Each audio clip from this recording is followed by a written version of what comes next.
And you guys are monitoring, right, to let people in, that's on. Wonderful. Yeah. Okay, he said yes, right? Wonderful, thank you. Okay, hello, good morning, everybody. Nice to see people in person again.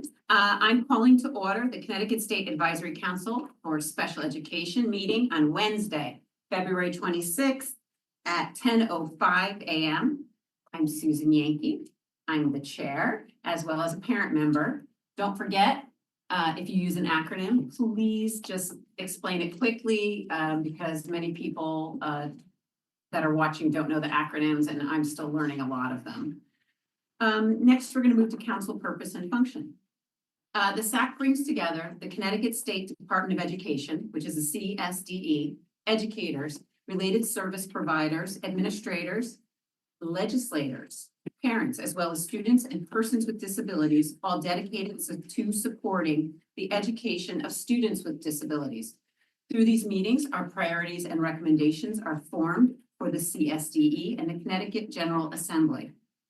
You can look at our website, which is on the Connecticut State Department of Education website, and you can find past meetings as well as annual reports that have these priorities and recommendations from this past year and previous years.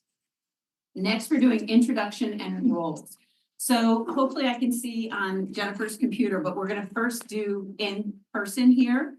When I introduce yourself, could you please tell us, when I introduce you, could you please tell us who you are and what your role is on the council? I would love to start with Jeff. My name is Jeffrey Spar. I am a parent member and I'm the chairperson of the legislative committee. Hi, I'm Catherine Sum, and I represent Aging and Disability Services, Bureau of Education Services for the Blind, and I'm also chair of the membership committee. Hi, I am Missy Wrigley. I am a consultant at CERT, the State Education Resource Center, but I am here as a parent and I am a member of the what am I a member of? Legislative Committee and the membership committee. Oh, hi, I'm Jennifer Lucier. I'm here for the Connecticut Parent Advocacy Center and I represent CPAC and our parents with disabilities in Connecticut. Good morning, I'm Sean Cronin. I work at the State Department of Education and work with Brian Complaints. Good morning, Tom Kosker, advocate with Disability Rights Connecticut, Protection and Advocacy System here in Connecticut. So I'm on the SAC as a member of that. I'm also the parent. Good morning, everyone. I'm Steve Bosch. I represent the Department of Children and Families and stakeholder. My stakeholder group is Children in Care, in foster care. Morning, my name is Stacy Palker. I'm here representing a mom of kids with disabilities. Thank you. Online. Oh, no, he's a Okay. Kimberly. Hi, I'm Kim Williamson and I represent speech language pathologists. Thank you. Mary Beth. Sorry, I'm Mary Beth Bruder and I represent higher education. I'm at the University of Connecticut. And I hate starting out with an apology, but I'm at a hotel, which because I'm at a conference, so between 12 and 1, I have to be off because we have a speaker that I have to do. Thank you. Jovi. Good morning, everyone. My name is Joviana Morales, and I am here as a parent. Thank you, Lena. Yes, good morning, Elena Espino, then I'm here as a parent. Thank you. Brian. Good morning, everybody. My name is Brian Smith. I'm Assistant Regional Director for Connecticut Developmental Services, and I am here to represent our partners and persons eligible for DDS services. My apologies for not being in person. It's my first day back from being under the weather. So didn't want to expose all of you to what I had to deal with. And like Mary Beth, I need to step away at 11 for a short bit. We'll be back on though. Okay, wonderful. Thank you so much. Dimpy. Good morning, everyone. This is Dimpy Malvania. I represent parent stakeholder. Thank you so much. Thank you. Lewis. Hi, Louis Talarita, Connecticut State Department of Education. I am representing the McKinney-Vento Education of Homeless Children and Youth Program. Also a committee member to the membership committee. Thank you. John. I'm John, Jonathan, I'm a parent member. Glad to be here. thank you so much. Allison? Good morning, everyone. My name's Allison Copey, and I'm a representative from Aging and Disability Services, specifically BRS. Great. And I think we have did I get Anna? Anna, I'm so sorry. That's all right. Anna Wittig. I'm the Chief Administrator of Oak Hill School, and I'm here representing private approved special education programs. And I will be there in about 10-15 minutes. Oh, good, wonderful. And we're expecting more people to jump on, so thank you so much. Okay, everybody, so glad to have everybody here. Next, we have public comment. Anybody here or online for public comment? No, yes? We don't see anyone online. Would you know now? Okay, great. You can also send an email in if you have any public comment that you would like to make. Wonderful. Consent agenda. Our January 15th, 2025 meeting minutes need to be approved. Are there any corrections? I noticed. a Yes. few. Okay, so John King graduated last year, so he's no longer a member. Okay. And we have Kristen Giantonio and Matthew Tejan also listed as members absent. And they are not members of the SAC. Wonderful, thank you. I also was wondering if after Sean and Brian K's name, could you put CSDE in parentheses? Does anyone else see any other corrections? I looked through, I didn't see anything. No, wonderful. Make a motion to accept the minutes as amended. Thank you so much. Second. Okay, Jeff is seconding. Anyone who is abstaining because they were not there at the meeting? I will be abstaining. Allison, Mary Beth. Minutes. Allison and Mary Beth, great. All approved? Hi. Aye, great. Our January 15th, 2025 meeting minutes are now approved. We are just moving along. Okay. Yeah, we're doing great. Executive committee report. So just a quick update of the legislative event. Again, thank you to everybody here on the SAC, the CSDE, Executive Committee, and to SERC for helping us make this a huge success. Especially thank you to Representative Comey. Not only she arranged for the space, but she worked really diligently at getting legislators there for us. And I want to thank all the legislators for attending and carefully listening to our recommendations. So we are hoping to have an update from Representative Khan on what we presented to basically, it was a select committee on special education later today. We're hoping that she's going to stop by or join us virtually. Next, our listening session discussion. So if you attended any of the listening sessions that the Select Committee on Special Education had, or listened to one later, would you please share any updates, concerns, or like if you heard any new unmet needs? And Rita reached out to me, but she is not on here She yet. just got on. Oh, Rita, would you like to introduce yourself? Josh Collins. Oh, and Josh too? Good morning. Sorry, I was trying to figure out how to unmute. I'm Rita Helkias. I'm the Director of Special Education for Unified School District Number 1, Department of Correction. How is everybody? Sorry, I was a little late hopping on. Yeah, just I watched one of the sessions and what regarding the funding, the $40 million that was being discussed. And I think someone in the audience had asked if Unified School District Number 1 DOC was considered, and the answer was that it was not to receive some of the funding. So I was just a little concerned when I heard that. A lot of times we're an afterthought, which would have been okay, but at that time it didn't even seem like we were an afterthought. It would just seem like a firm no. So I just that was concerning. Okay.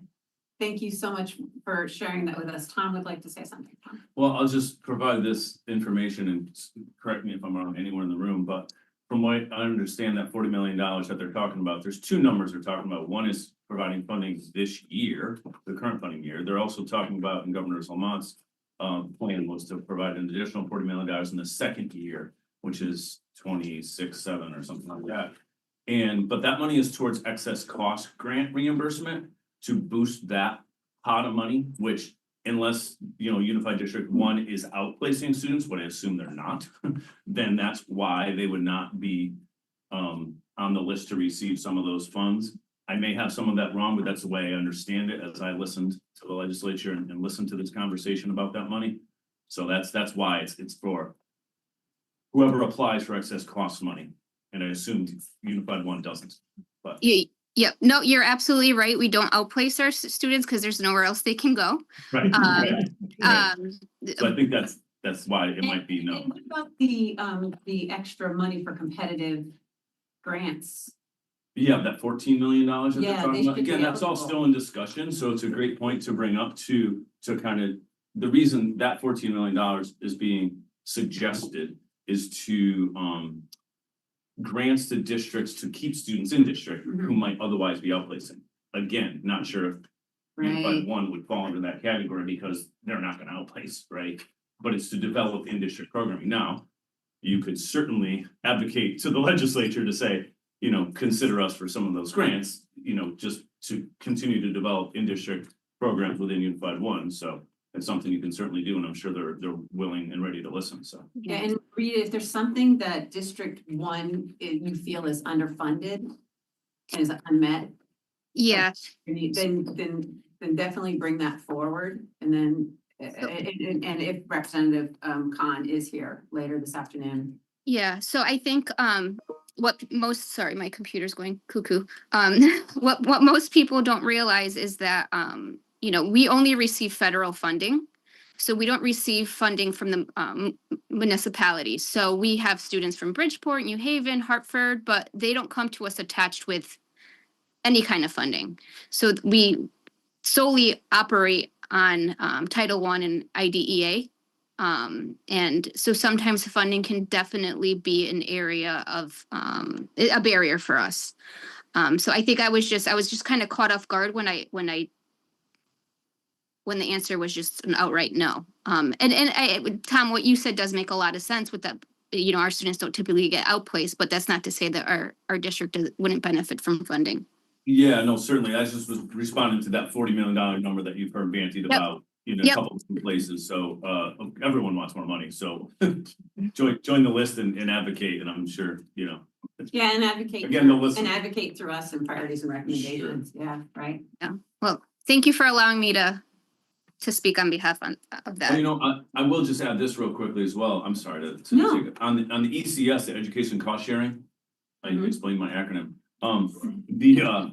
That's another piece that they're looking at and adding a special education weighting to that ECS grant, right? Right now, there's a number of different things that they use to weight that on which district gets how much money. And assuming Unified gets some of that ECS money, I don't know. You're telling me you're only federal in IDA, Title I and IDA. To the extent if you did get ECS money, or you can request to get the ECS money, then that weighting is being added to the percentage of students that have an IEP. So again, that may not pertain to Unified 1 because of their situation, but anyway, that's another piece of the funding puzzle that's being discussed this year. Thank you, Tom. Thank you. And we have to always remember to make sure we always include District 1 in whenever we're thinking. Okay, Josh, I just want to have you introduce yourself because you're on. Anyone else besides Josh, would you please introduce yourself and share your role on this? Josh Martin, Director of Pupil Service in East Haddam, and I am a representative to the SAC from CONCASE, Connecticut Association, or Connecticut Council of Administrators of Special Education. Thank you so much. Anyone else attend or listen to the listening sessions? Yes, I did. So I went to the very first listening session, and I specifically took notes for our unmet needs. And of course, there were a variety of stakeholders that came, everyone from, superintendents, assistant superintendents, and boards of ed members, municipalities. But the parents that came and spoke up, there were several parents, from one town that their concern was that their children did not have certified teachers, all year.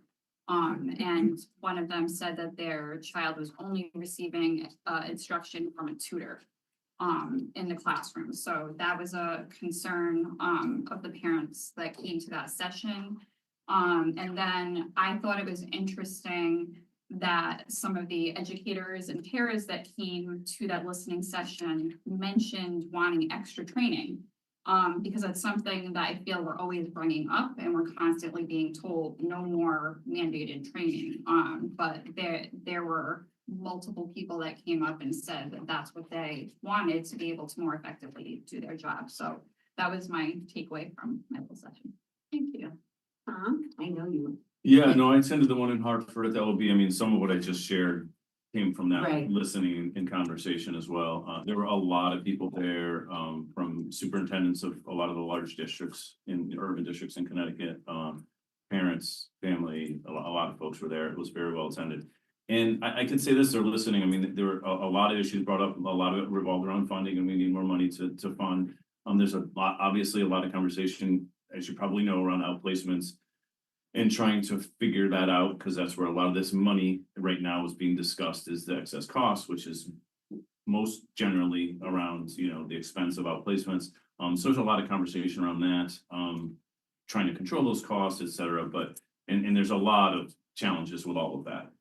But yeah, it was very well attended. I think, again, there was 3 of them. The Hartford one was the last one. And, yeah, and they're still listening. So, they don't have official listening sessions, but they certainly want to hear from everyone on stuff. So they were very open about that, to reach out to them and send them stuff. You could send it through their clerk of the education committee and through Representative Khan, and they'll make sure they get that information. So if anyone has stuff they want to share, please do so. Thank you. Yeah, yeah. Anna raised her hand. Anna? I did, and I did attend a couple of sessions, which I can speak to, but I'm here at the front desk. Which room are you guys in? I'm sorry? What building, first We're of all? sending you an escort. 147. Not the same building we were at last time. Oh, that's the okie dokie. I'm in the wrong building. Oh, you're in the wrong Catherine and I went to the wrong there building. too, This is not our building. You're not in our building, 127. Jennifer would like to speak. And I just Oh, wanted my, oh, my, oh, my. Okie dokie. because Tom encouraged everybody, to reach out, and I also just wanted to bring to everybody's attention, if you are reaching out as somebody on your own stakeholder group, whether you're speaking for yourself as a parent or your agency that you represent in the SAC, just make sure that you're very clear who you're representing when you're advocating. Because if you are not authorized by the SAC, the executive committee, to go and speak on behalf of us, you should be speaking from your own stakeholder voice. And again, if you are representing an agency, make sure that your agency gives you permission to represent the agency. But anybody can go as a private citizen and share their thoughts with that. Does anybody have any? No, but just to reiterate, toward that, as I've indicated, if I'm submitting a letter of support, I always run it by the executive account first. So that's kind of what we should do. Yeah, just to make sure that it fits in with the priorities and recommendations that we've come to consider. So we're waiting for Anna? Or do you want to put a pin in it? No, actually, is it okay? Is she, okay, no, Yeah. I'm looking at my notes actually. Oh, okay, Notes in the great, session wonderful, now, thank because I did take notes, I just forgot. So another couple of areas that they're looking at or interested in is teacher caseload. So they're talking about teacher caseload a lot. And there's again, a lot around that makes that challenging to discuss. And we probably all know a lot of those issues, but, can we cap it? What does that look like? So that's one area, and they're interested in hearing from folks on our thoughts on that. And the other is on teacher retention, which again is something we've had on our conversation for a number of years now, is teacher recruitment and retention. So it's another area that they're discussing. This year. Did they discuss what we've discussed in the past and the special education task force has about adding an administrative help for special education teachers? Again, at this point, it's listening, so they weren't I didn't hear anyone say that in the people who were sharing, but right now they're just listening, so that, those are things that, again, as we as the SAC, Right. again, have our talking points, have our things, as we want to maybe have a private listening session with them potentially, or whatever, right? Or get in front of that group in some ways. I know you've mentioned that. I think they want to hear those ideas, 100% they want to hear those ideas. Again, when it comes to funding though, right? As soon as you say something like that and it comes to funding, now it goes in front of appropriations and it's a whole nightmare. Ain't nobody got no money this year, especially though we already offered 40 million for this and 14 million for this. I don't see a lot of extra money coming into the special education outside of those buckets. That's my personal opinion, but Right. so just be aware of that as our suggestions have money tied to them, they are looked at entirely different than if they don't. So Right, anyway, right, because that would also keep the retention, because if you knew you had help that worked. yeah, It's all- again, yeah. Yeah, and so as we all know with the legislative session, sometimes not everything makes it to the final day, right? They're still debating it, they can't agree on things, so I'm hoping they'll let stuff roll over next year and and that we still have the year of special education, we have next year of special, like every year is special education. I know, because we that's all know very- things disappear, that's a right? They don't very- make it to the end. That is, slightly wishful thinking, but yes, that would be great. Slightly Well, wishful. I think It there's a lot of momentum this year. We know that. They have this special committee. They have, House Bill 1, Senate Bill 1, there are these things. They're gonna write a lot of stuff into those. They're gonna have public hearings on those. I've been told they're gonna have public hearings probably in March on those, and they'll probably go through Education Committee, but they're gonna try to get what they can this year into those, and I don't think, and matter of fact, I've heard from other legislators, like, wait, didn't we just do a bunch of stuff on special ed 2 years ago? That's what I heard, right? Because when in 2023, there was a number of Right. things around special education, so a lot of legislators who are maybe not as aware of this world, our world, were like, what? We just did a bunch of stuff. Why are you doing more? Like, that's the attitude of a lot of folks, right? And so, anyway, my point to that is I don't see it being a lot of momentum in the next couple of years legislatively. Right, Not to say there won't be things that Okay. come through Ed Committee, but there won't be a select committee, that's for sure. yes, definitely. Anyway. Oh, yes, sorry, Rita, and then we're some like animated a lot. Sorry, losing my mind, Stacy, so sorry. I just had a question about that. Like, do they view, like waiving student debt the same way as they would, like offering a better pay increase? Like if we're dealing with money, like to get better teacher retention or to recruit special ed teachers, like would, to incentivize? Do they look at that the same way? So like, in other words, like if you came to work as a special education teacher, the state of Connecticut will waive X amount of student debt or will pay off certain amount of your education versus will offer you more money. Like, are those viewed the same way? I think it all comes out in appropriations. Well, and there's a lot, there's a lot to that question you just asked, I think, and I'll just speak briefly about it. I'm not by no means an expert. I just, for some reason, well, because I'm Tom, I'm talking a lot. But as far as the pay, that's a local district issue, right? So what the pay is at a local district, right? Or a school or the deals, like, that's who decides that pay. So the state is not saying anybody what you need to pay your teachers. On the loans thing, there are a lot of different programs out there for loan forgiveness and stuff like that. So there's a lot of different ones, and there's some stuff right in front of legislature now. As a matter of fact, We're that gonna you were get to talking that. about, that were around that loan forgiveness and what counts as hours and volunteer and blah, blah, blah. Do you work for nonprofits and all stuff. So there's a lot to that. I mean, the short answer, I think they're handled very differently, and also not just differently, but by different groups entirely, right? The LEA, the school district is really the boards of ed are the one there setting pay rates, and the state is in a position to, if they like, deal with loans and forgiveness and all that kind of business, so it's. Right, and towns are doing their budgets right now. Yeah. And I think when we're talking about loan forgiveness and payment, I think we're talking about it on a national and a local level. And I think, so there's a lot of different issues That is a national bundled in loan. that. I Federal mean, loan, so yes. it's, and I know Jeff is going to speak to it, but I think it's a really sticky wicket. So, yeah, so, and I think also we're talking about district issues. And so it's cumbersome. But I definitely know the state is something else. Thank you. Anna? Sorry. Sorry that I'm coming in late and wrong building and all of that. You made it. Done made it. So, I did attend Bridgeport, well, because a couple of our parents attended Bridgeport, so I wanted to, be there. Yeah, they actually spoke very, they were very helpful, I think. And I did listen to Hartford one also. We also, as CAPSEP is the association that represents private special education schools that are approved by the state.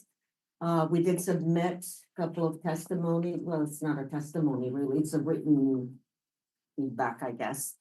Focusing on unintended consequences of capping because some private schools are 12 months, some are 10 months. Some are handling kids with emotional disabilities and autism. Some are handling students with some learning disabilities. So it's like there is such a range, and that's the problem with us. Even when we started looking at some outcomes that we can compare ourselves to one another, you really can't, because we serve different population of students. The only thing we can compare is maybe something about standards for our approvals. So we did speak about that, and I know, Tom, I know you testified. Actually, oh, I'm so sorry. Here I am. I really thought that they heard some, because even at the governor's bill, the testimonies, some of the questions came posed to, I know our alliance testified, Bill Ben Shaken, somebody from Oak Hill testified, well, even Andy Feinstein and John Flanders, they all spoke about some of the issues that we presented in that. So I'm hoping that they will take that into consideration, because we certainly don't want kids going out of state residentially. Tom, go ahead. I'm Go. sorry to keep you so time on it. Well, Here no, to well, talk. I want, Everybody's here. That's- careful You're what you here.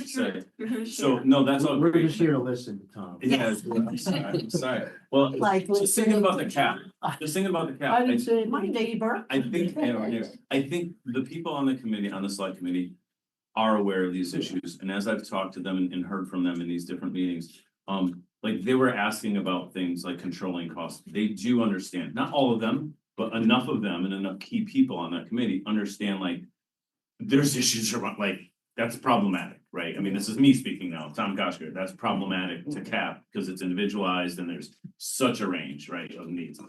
Understanding, we can't be paying millions of dollars for, you know, each kid, you know, blah, blah, blah. There's issues with the costs getting out of control. But they're listening and hear that topic, that point of it's individualized. It's hard to say, and they get that, and which is why it's hard. If it were easy and you could say it's a cap of this much dollars, it would be easy, but it's not that easy, and they know that. Yeah, They and know we that. pointed out, like, for example, our teachers are not part of teacher retirement. And so each individual school has to compete with that, so you have to provide benefits for teachers, otherwise we're not going to have any teachers. Workman's comp is much, it's Right. high, maintenance of the facilities, you don't wanna, you know, these are the kids that we're looking to stabilize so that they go back into the district if possible.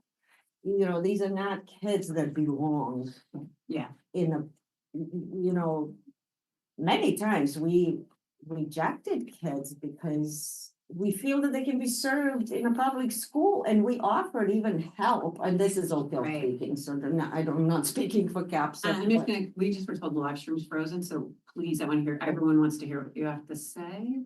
So the volume is good, it's just the video is frozen, and I looked at his YouTube and it's also frozen on just one thing, so I didn't know if we could break real quick, have IT come in and fix it. Are you guys okay with the 5 minute? And then, because I want to make sure that we get, is that okay? Okay, do I have to make a motion for a 5 minute break? Because it's not on the agenda? Make a motion for break. Sorry. Second, we're gonna take a 5 minute break, and then go online, right?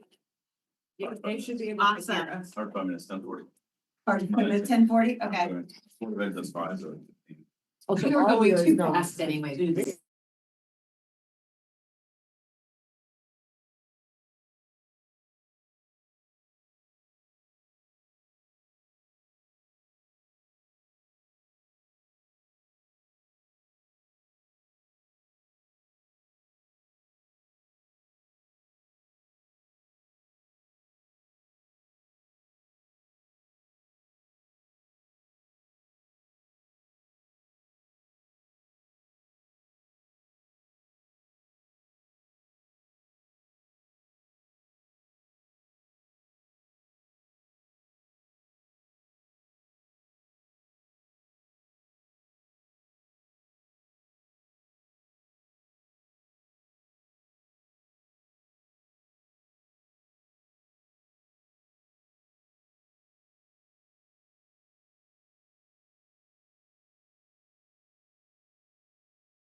No, okay, welcome back, everybody.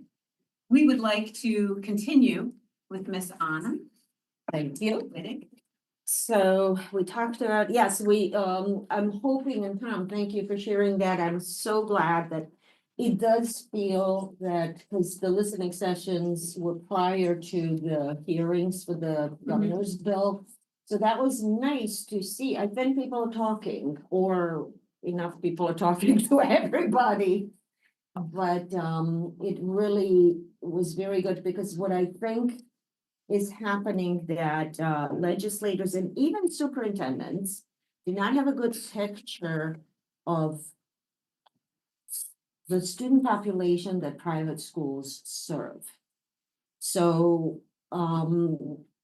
it really, and sometimes it's good, you know, I heard you, Tom, talk about your son. He belonged, he felt that he belonged. That's awesome. And then, you know, Jeff, you said your son was outplaced, but in a different way. So it's great when a private school can help somebody be more successful in life. And that's why we exist. That's why the IDEA identifies continuum of education. Yes, costs are outrageous. Many times, costs of privates depend on certain legislations, by the way, that public schools are included in. So some appropriations are given, we're usually excluded. So, Okay. and I do believe that there was some legislation that said minimum pay for teachers. It was last year. I do not know. Probably didn't pass since. But For paraeducators or teachers? no, this was for teachers. Paraeducators is this year again. It was last year and this year again. And not special ed, just general ed. Yes, General ed. not special ed, general ed.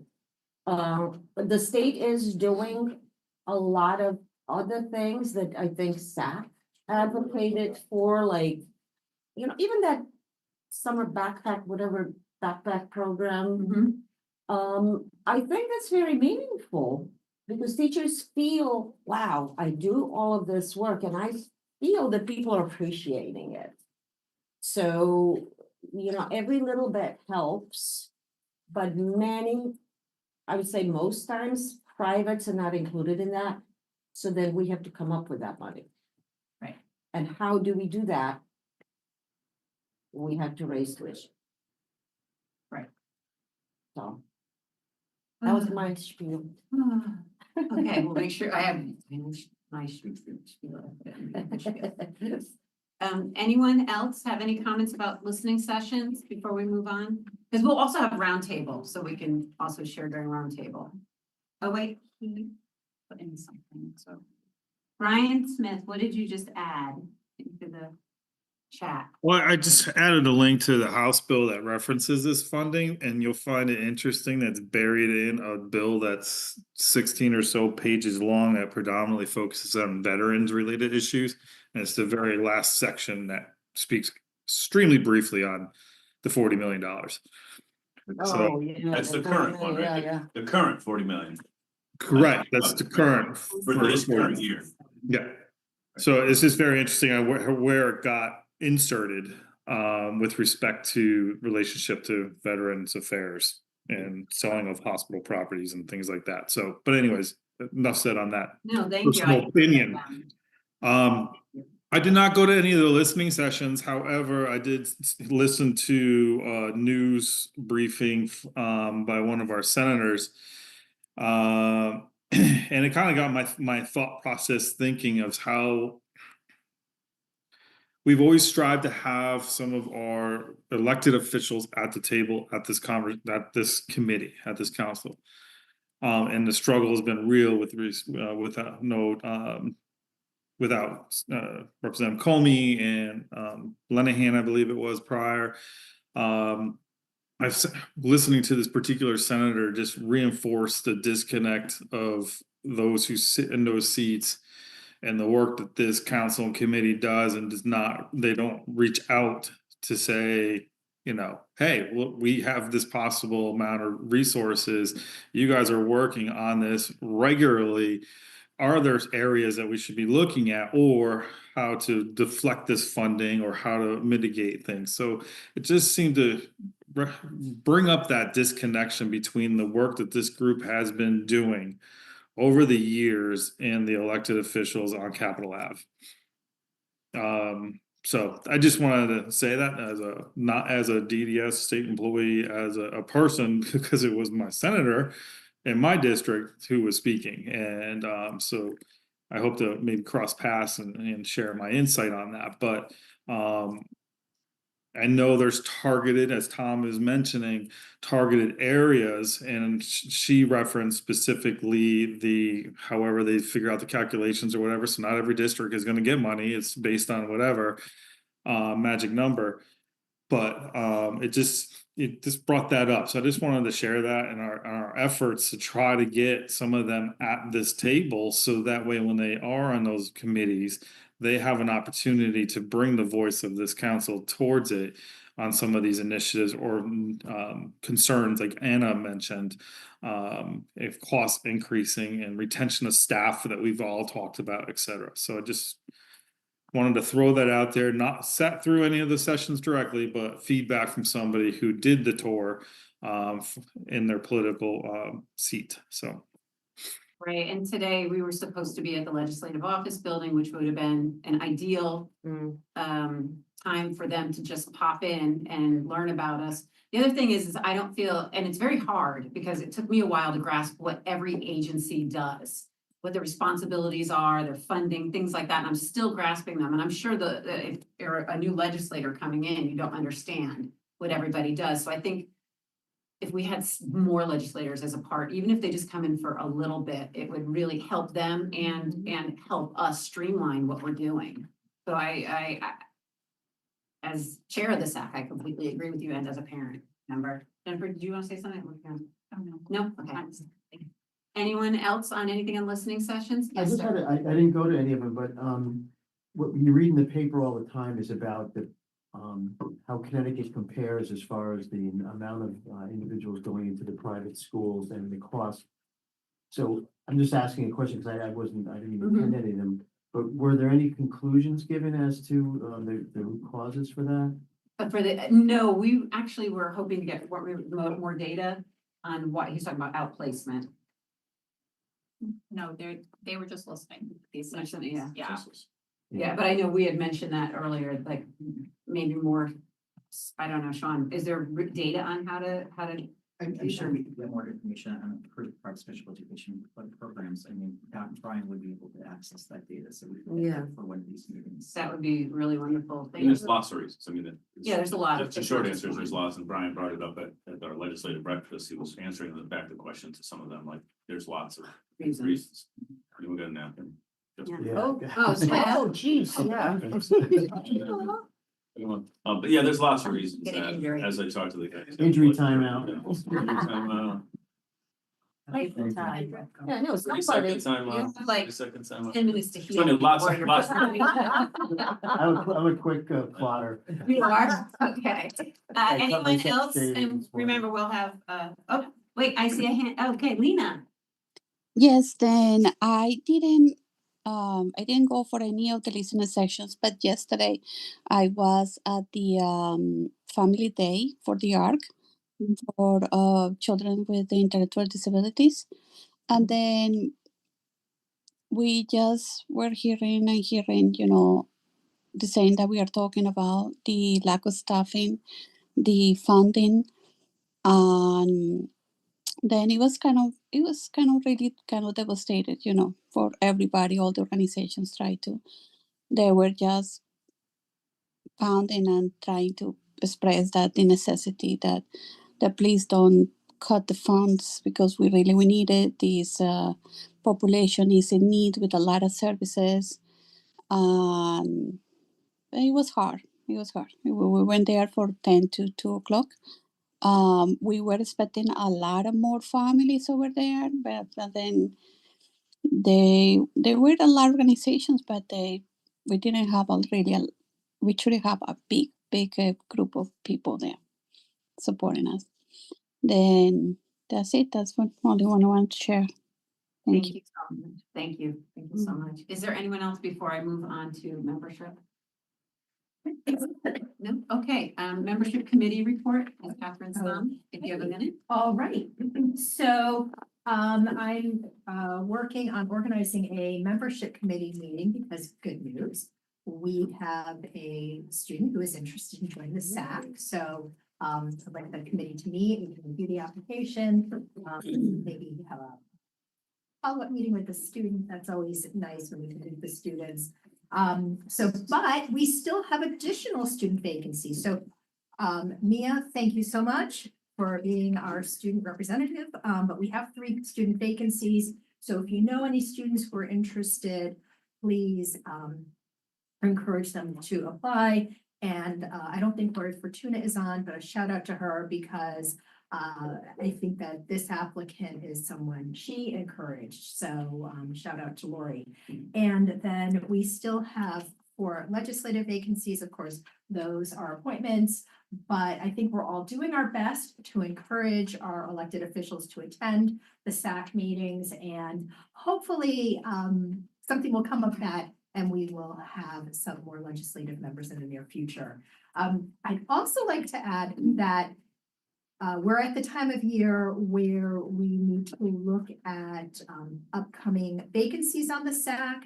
So if you anticipate that you will not be able to continue to serve on the SAC after July 1st, or your term is coming to an end and you find you have other obligations or other things that you'd like to pursue instead, please let me know, because the membership committee and the nominating committee will need to begin looking at recruitment efforts for replacements. So any questions about membership? No? Okay, great, thank you. I did have one comment to make. It's also time for everybody to start considering if you would like to be a vice chair or chair. Thank you, Jen. And Brian Smith, are you still the chair of the nominating committee? So you would just let him know, if you're interested. Yes, I am. Yeah. So just let me know if you are interested in vice chair role. No, I thought we did 2-year term, but I'm good. I'm so good. We need to start, we really do need to start working on like succession Yeah, we planning do. so that it's not tagging it and then we're leaving the person behind us. So we just want to be really mindful of that. So you don't need to jump into the hot seat, right away, but we do want everybody to start thinking about that. Because leadership does have to change. Yeah, and maybe jump on executive committee and start being a part of, you're welcome to be a part of it if you're interested to see what's going on. Yeah, how we do it. And we're gonna help whoever's coming next and a little later in this meeting with the new ad hoc committee. Sorry, I interrupted you. That's okay. Okay, well, thank you, everyone. That's membership. Thank you, Catherine. Yes. I might have missed it when I stepped out. I was trying to get a Band-Aid. I know, I appreciate it. Oh, I I see that. Legislator wise, again, I think. Not that you're gonna get anyone to come, as we can see like today, because they're super busy in session, but like, to me, we gotta strike while the iron's hot, and these folks are interested, they're hearing from us. She's over there presenting, next to the governor at that address that day, like, they know we're here. They're listening to us, so to the extent we can keep inviting them to these things and say, hey, can you join? Hey, can you stop by? We'd love Representative Comey. She didn't even get on special ed committee. She's on the ed committee still, but anybody we can get, I think we just need to keep all of us to whatever relationship with any of them. Say like, hey, by the way, don't forget, come to one of our meetings. And last year we did that and we got some that were like, keep me on the list, right? And I think we added some of them. I'm looking at how like Jolie at the time had added a bunch to our distribution list. Does that sound right? Yes. So we had some of their names added to the distribution list. So even so that like they're aware of our meetings and they may come, and whether they join or not. And even senators are really hard to get. And one of them was like, well, put me on the list and I'll do what I can. Like, anyway, so we need to keep that. Right, and keep the annual event at the LOB and maybe try to beg for a spot at the LOB for our meetings that we don't. Yeah. So, Yeah, and it, you know, it's, the timing wise, it's a little tricky, of course. Hi, Yeah. yeah. morning. yeah, great. So we just are finishing membership. Oh, and Brandolyn, would you introduce yourself and your position on the council? Hi, good morning. My name is Brandon Fulton Williams, and I'm a parent representative. Thank you so much. Brian? Would you like to introduce yourself? Oh, yes, sure. Morning, everyone. Brian Flipgood, Special Education Division Director. Nice space. Huh? Nice space. It is really Yeah, nice. for a Thank you. last minute. Thank It's you. good. Thank It you. feels cozy. I like this Thank you. space. And there are Nice brownies. lighting, the carpet. It's nice. Missy made brownies. Of course. Okay. Thank you, Missy. Thank you so much. No brownies before noon. So cool. Jeff, would you like to do the legislative Sure. committee We call report? special ed to contact sports, so. Yeah. Yeah, so we have a legislative committee and we put it on the agenda that we're gonna meet like once a week. Sometimes depending on whether there's any volume of proposed legislation, we may or may not meet, or we might even meet quicker. The pace is gonna pick up as it starts getting on, you know, currently, a couple of the things that we're looking at is, one of the main things that we are looking at is the pursuant to the law that's in place already, there's a statute which is 10-222M, which requires that each school district is going to develop a school security and safety committee to develop a safety plan. It also is under 10-222N, is that the Department of Emergency Protection and Security Services, That one. the acronym, yeah, I just want to make sure I get it right. I know we're supposed to, the DESP, the Department of Emergency Service and Public Protection, DEPSS. With connection with the Board of Education is supposed to develop a plan. One of the things that we wanted to have was we wanted to make sure that the local school committee had on it a representative from the special ed department. And we had thought that that was going to be part of the statute. It actually didn't make it into the statute. What happened is that the agencies that are developed the plan, and they're supposed to do it on an annual basis, they're supposed to develop a standards and to create a template. And that the local districts are not required to use it. But on their template, they say that they want to have a special ed rep on the local development team. What we're trying to do is not just to make it where, gee, it was nice that this year they put it in the template, and then also that the local agencies could consider putting one. We wanted to make it mandatory. So one of the things that we're doing is we're proposing legislation to have it included in the statute, that there'd be mandated, that there'd be a rep. I can't say enough about Representative Comey, how great she is. I mean, she gets right back to me. She's approached people and she's, you know, said to them, you know, oh yeah, and they're in favor of it. And she really is good, and she's great at follow-up. So, you know, thanks to her on that. So that's one of the initiatives that we're doing. Another initiative is to address what you were talking about the student loan reimbursement. So, was it like last week I'm at home and I'm getting ready to go to work and I hear, oh, the legislation is in session and they're thinking about the student loan reimbursement program. And under the student loan reimbursement program, one of the criteria is you have to put in 50 hours of volunteer work. And then there was a question of what constituted volunteer work. And in this current session, what was announced on the news was they were going to expand the definition of what included volunteer work and include within it working for a religious organization or also like a volunteer fire department. And I kept on thinking to myself, oh, because I know my daughter had graduated 2 years ago and to become a school psychologist.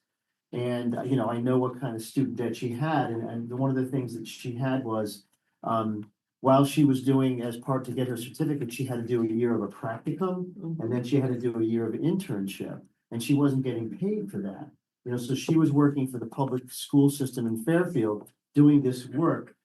Substitute teachers were getting paid, but these students that were doing it were not getting paid. And I saw firsthand that she's working in a retail store. She's working as a hostess at a restaurant. She's doing, babysitting for a whole day just to try to make ends meet and put gas in a car.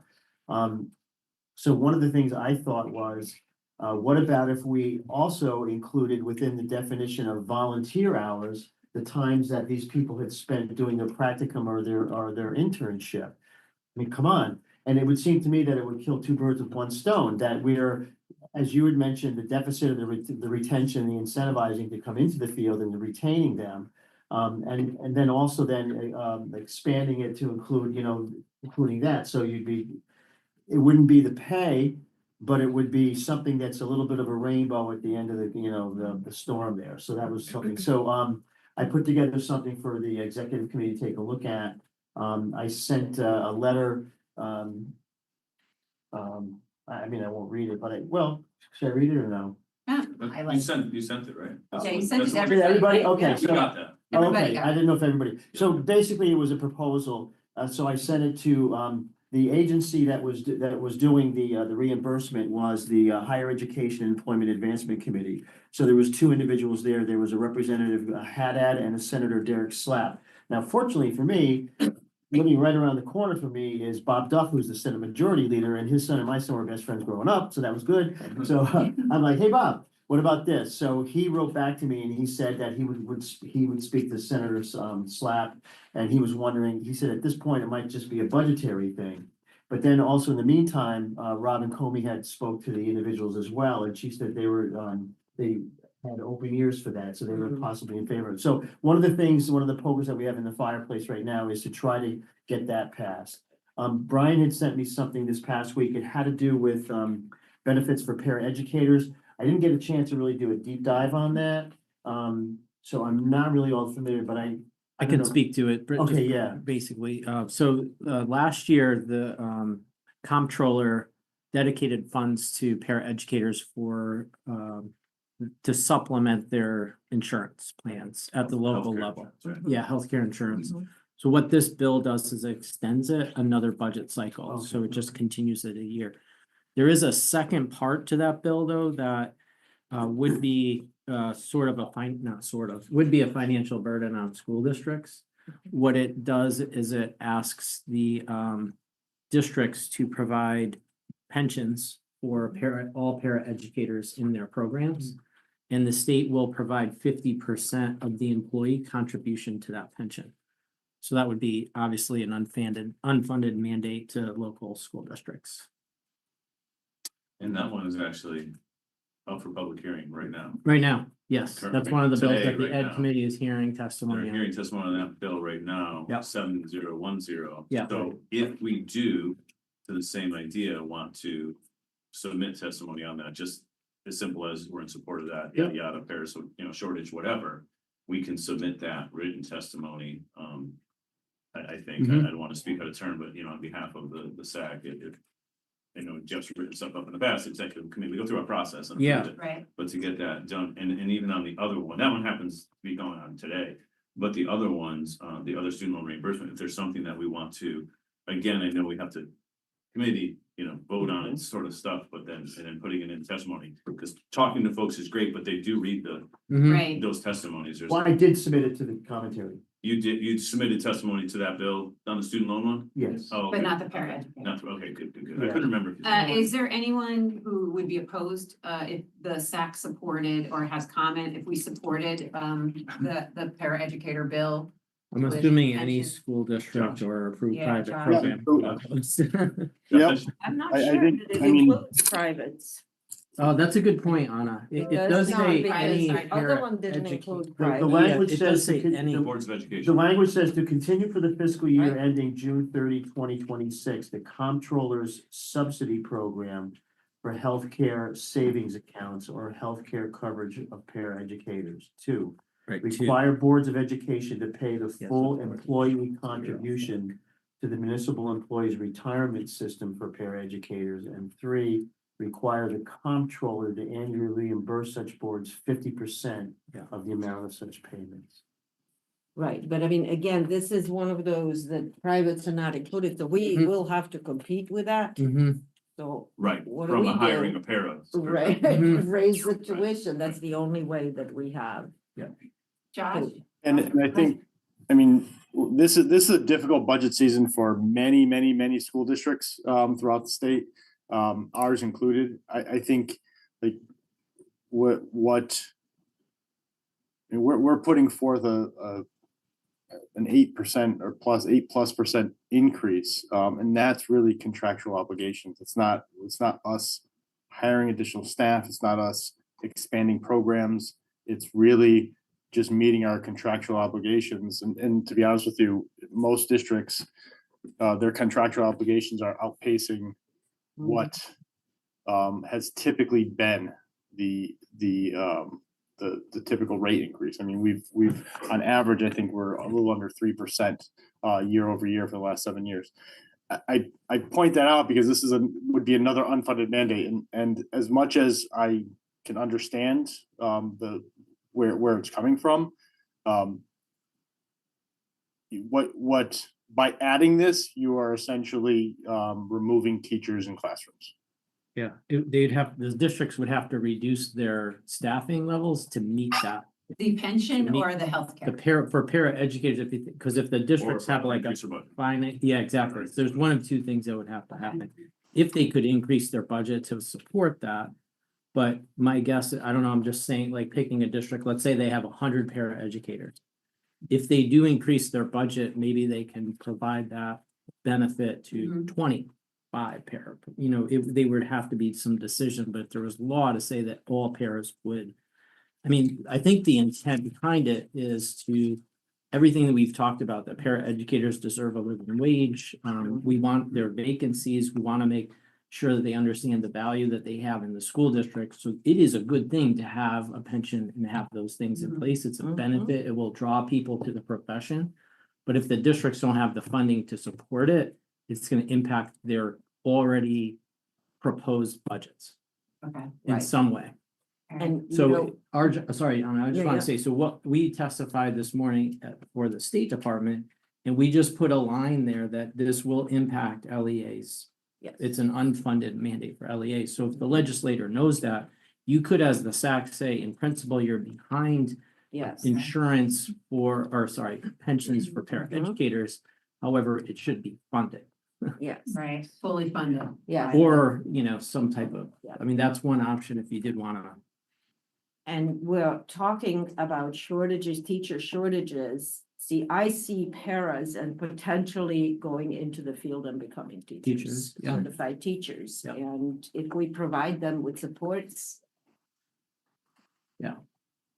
There are paras that do have access to pensions now. I mean, some districts do offer that, but this is obviously a significant, It's trying to level the playing. yeah, Some districts do it, some districts don't. yeah. The districts that do, Exactly. attract the paras, Mhm. that can't, don't. They're trying to level the playing field. Yeah. By mandating. Yeah. That's the reality. But if we could, again, to Brian's point, a month ago or so, like a consensus versus, unanimous support of. Yeah. You know what I mean? If we can write something up that Yeah. speaks to our support for paraeducators in this, situation on that bill, I think that would be worthwhile. But it needs to be From them fully hearing from funded. us. Boy. yeah. You could work on the language, Yeah, like, yeah. I mean, I think Right. I think everyone understands what the school issue. district's issue is with this bill. So it just depends on how comfortable you are with articulating that. And I want to make sure I'm clearly articulating. This is not saying that, as a school district, when we put together our budget, we wouldn't want this to happen. What I'm saying is when we put together our budget, it goes to another board. And the town then says, well, no, they don't look at what's in the budget. They just say, well, we don't think the voters are going to appreciate this much, so you need to cut X. If it's a requirement, we can't cut that. So when our Board of Finance tells us we have to cut to a certain amount, we go back and we look to see what can we cut.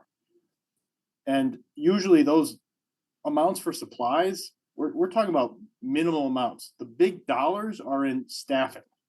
And so when if a Board of Finance comes or whoever the agency is, it says the Board of Ed needs to cut 2%. 2% could be 1 million, 2% could be 10 million, 2% could be 20 million.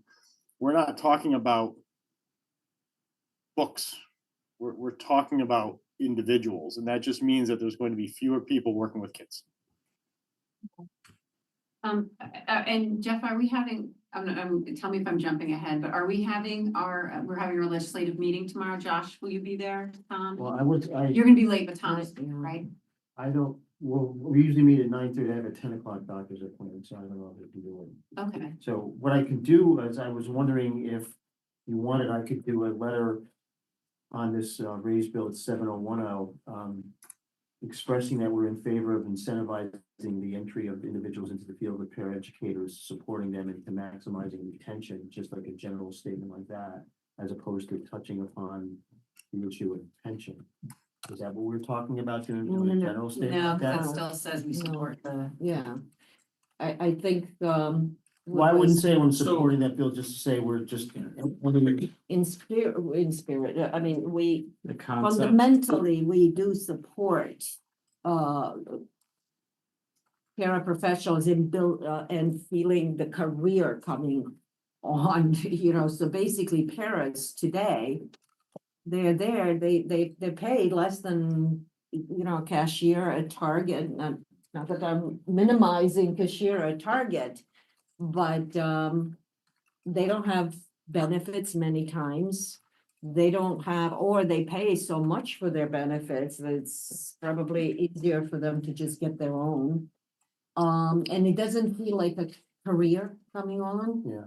And what we want is to support paras entering the field with hopes that that will be their career and all the supports that they get, the retirement benefits and all of that. However, that has to be funded, because if the districts cannot support it,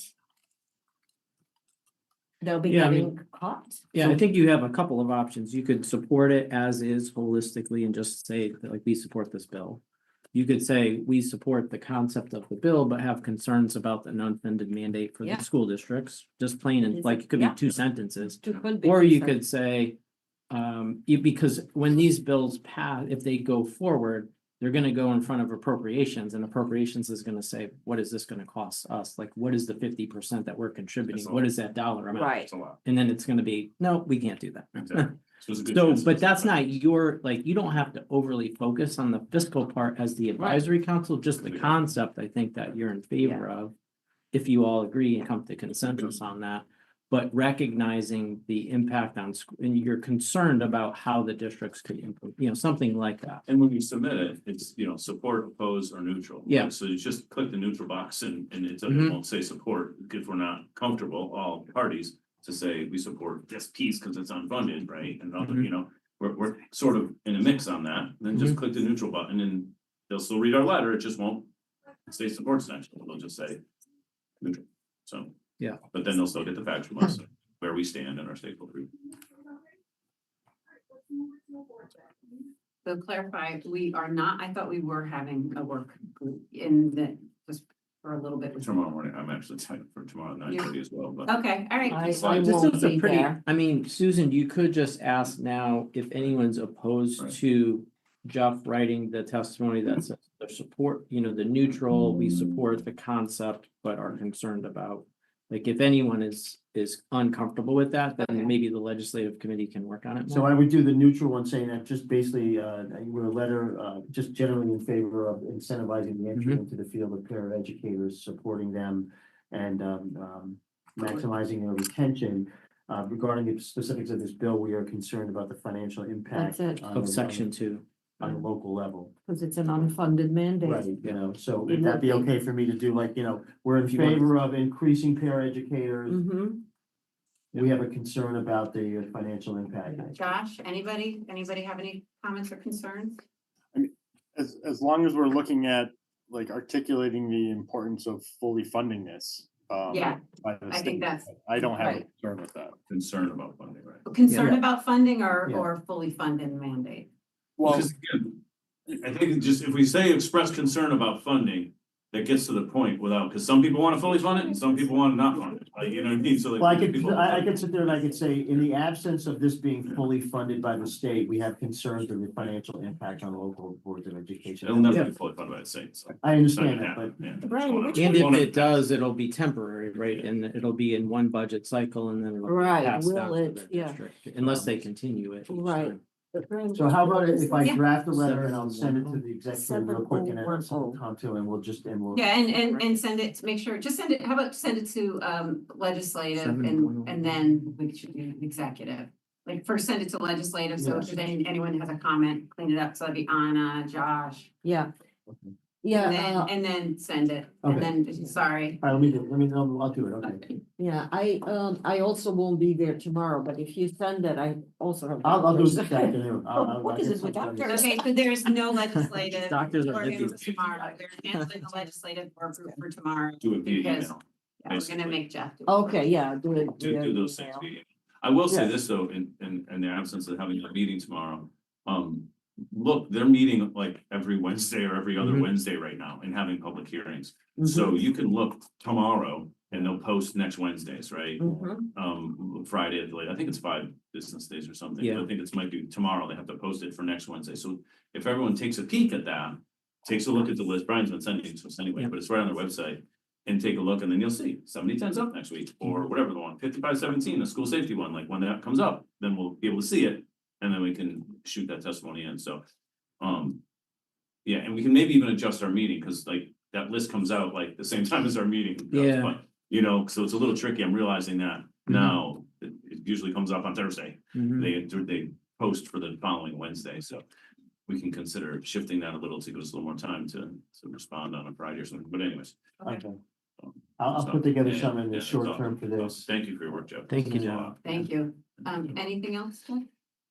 No, the only thing is like when I had submitted the letter for the student reimbursement thing, when you go to the tab to submit for public comment, the hearing they were having was on the very day that I was. Oh, you have to do it the I had to do it, day before, yeah, right. Well, yeah, so actually, by the time I got the letter done, it was the following day, because I went through the executive committee, So I'm gonna have to check to see if it's in the public comment. They accept them late though. They don't. Yeah, well, they've I- done- They do. It was Oh, yeah. weird because I was trying to do it for the 20th and it Oh, was somehow. It was doesn't matter.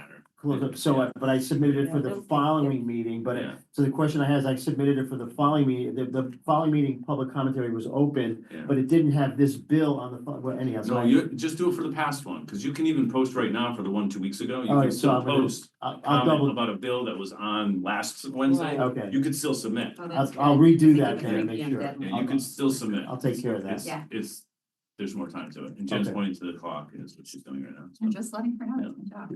Yeah. All right, good, thank you, done. Good job. Love it. Thank you, 20 thank you. minutes ago. Okay, next, new business. We would like our executive committee discussed having a bylaw and process review ad hoc committee.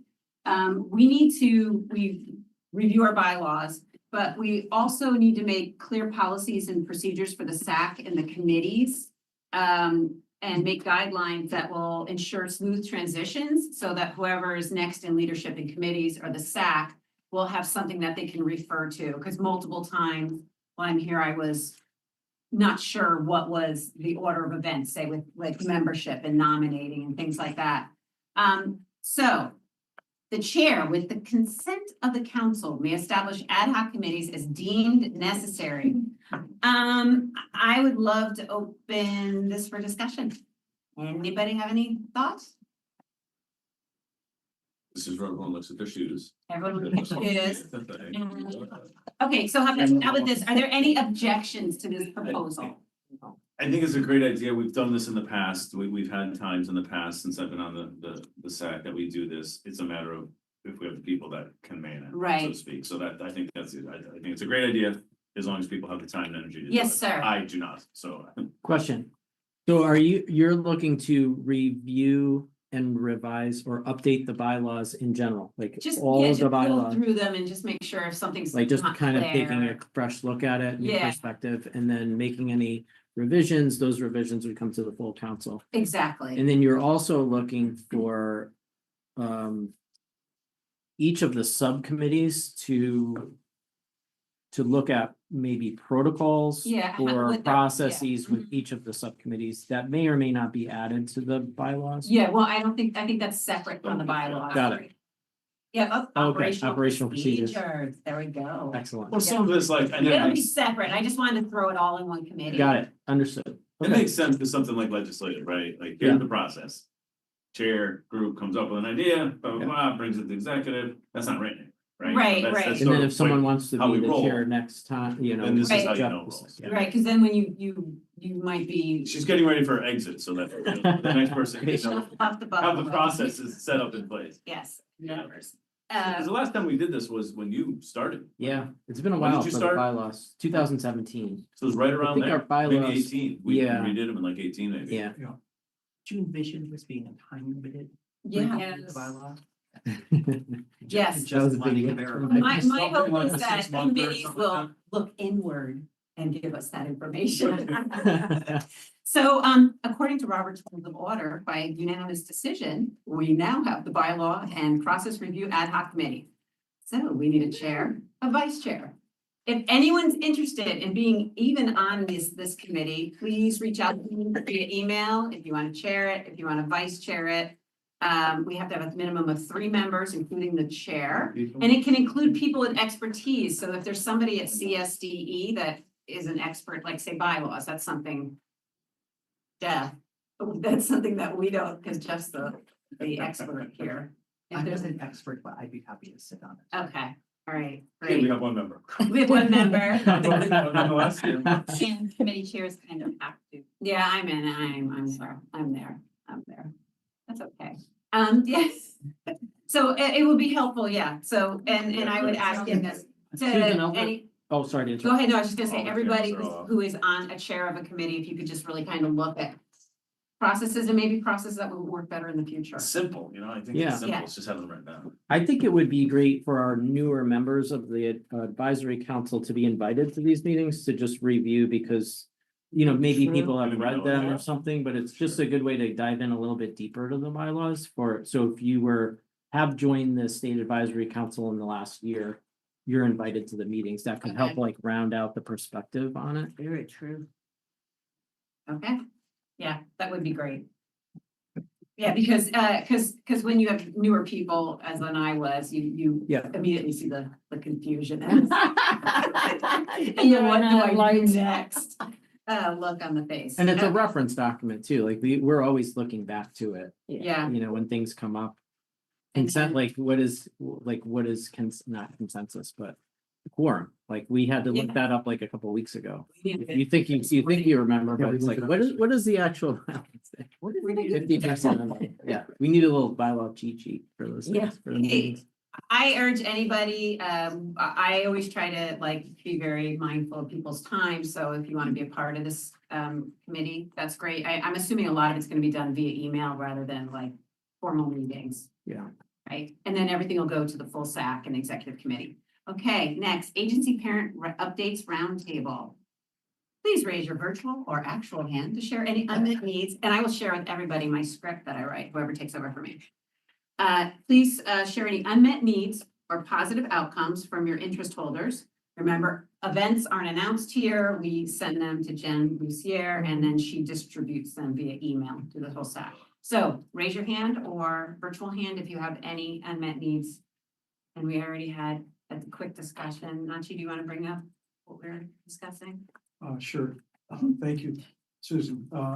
Rita had brought up Unified School District 1 and the students there. I just wanted to kind of refresh everybody that the state does have 2 unified school districts. We used to have 3.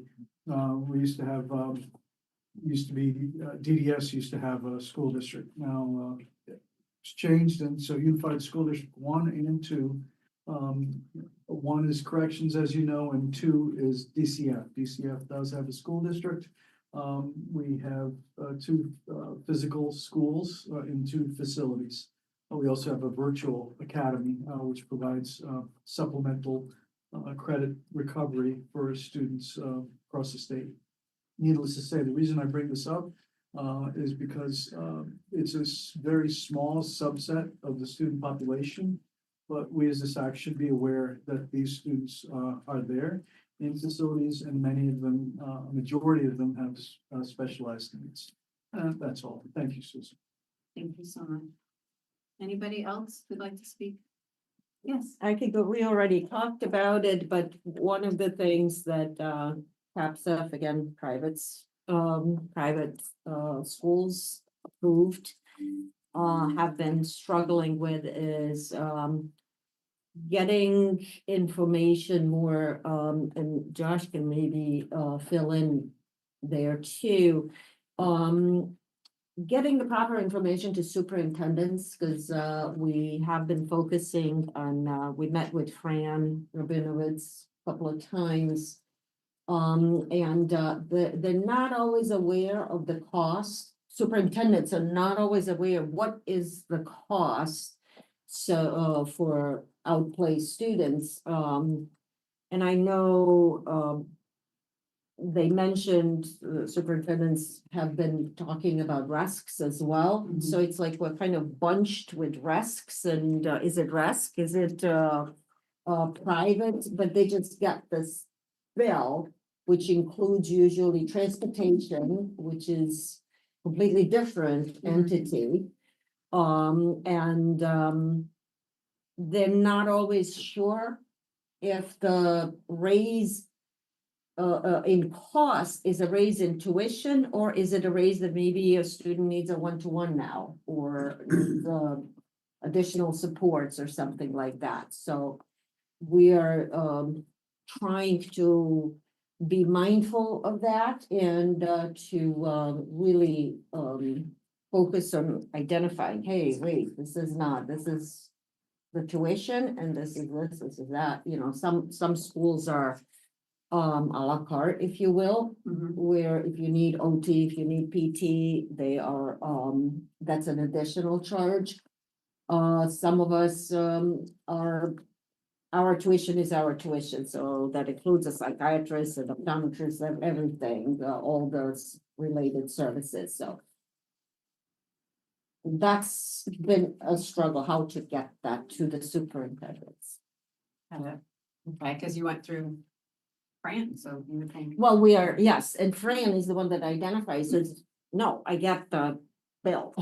Okay. I get the complete invoice per student. Okay. So that's a transportation and all of this other stuff. Okay. You're talking about separating what the services from Separating. transportation. Right, and really identifying, is it a private or is it RESC? Because apparently some of the RESCs have been raising the tuition that really we can't answer to. Right. Yeah, so because you brought my name up, just to clarify. So there were some RESCs, at least one RESC, I think two, where they're magnet tuition or APSEP tuition, they're because they run approved private special ed programs as well.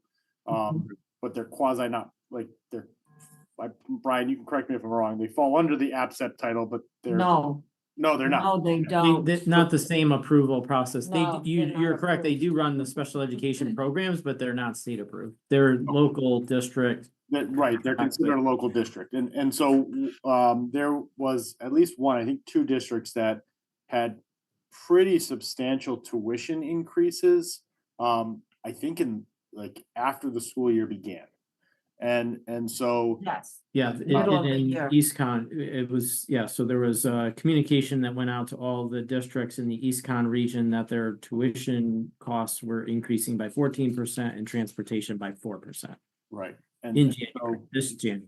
yes, and that's I think superintendents are really struggling to understand the difference between what are the special ed programs provided by RESCs and not seeing that. I mean, you could send a student with substantial needs to a RESC program that they provide, and maybe something similar that is provided by an APSEP. And so I think that superintendents struggle with understanding the difference between those. I also, even in conversation with my own superintendent, like so as Anna said, some APSEPs charge a one fee and provide all the services, some do an à la carte. And so when they're looking at the overall numbers, I often get questions about, well, why is it this much versus that much? So there is a perception of one school being substantially more than another school, not recognizing or not understanding the different needs or the different services being provided. I'm not sure how to overcome that, though. I mean, in terms of communication with the superintendents, I communicate very regularly with mine. She's right next door. But I think larger districts is probably going to be a little more challenging. So, just to, since we're on this topic, this was gonna be part of something I brought up as well. So the legislature is very interested or motivated, or however you would like to say that, in the State Department setting rates for private special education programs, inclusive of the RESCs as well, which RESCs are public, but they fall under that kind of category of rate setting. So we don't do that in Connecticut. So Anna's, school and entity, they set their rates. The RESC set their rates.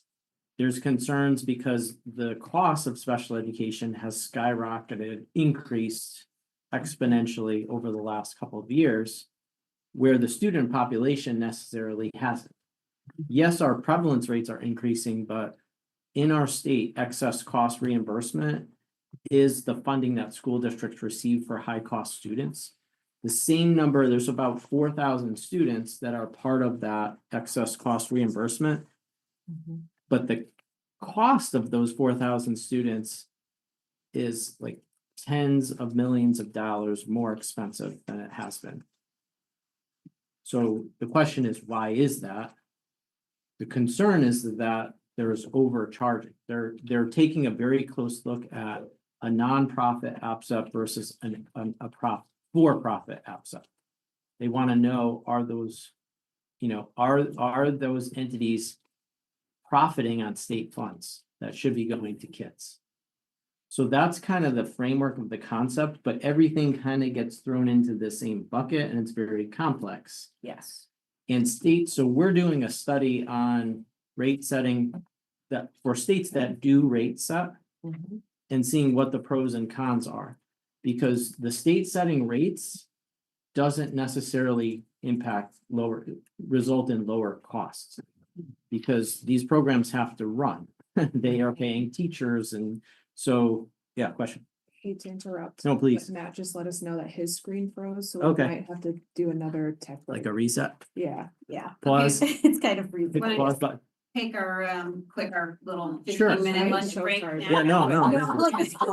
We could pick right up like midstream next time. If we're gonna take a tech break, why don't, would someone make a motion to move our break to now? And then our 15-minute break, and then we will resume at 11:35, 45, 11. 50. Can we do a 10-minute break? Because we already had one. Can we do a 10? Because we really are running Motion to behind. make 10-minute break. Have a 10-minute break. Yeah, 11:45, reconvene, is that okay? Motion, second? Make a motion. Aye. Aye. We're all aye. And if you would turn the sound.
Oh, we are back. Mr. Klimkowitz, would you like to go back to what you were describing to us? Picking up, yeah.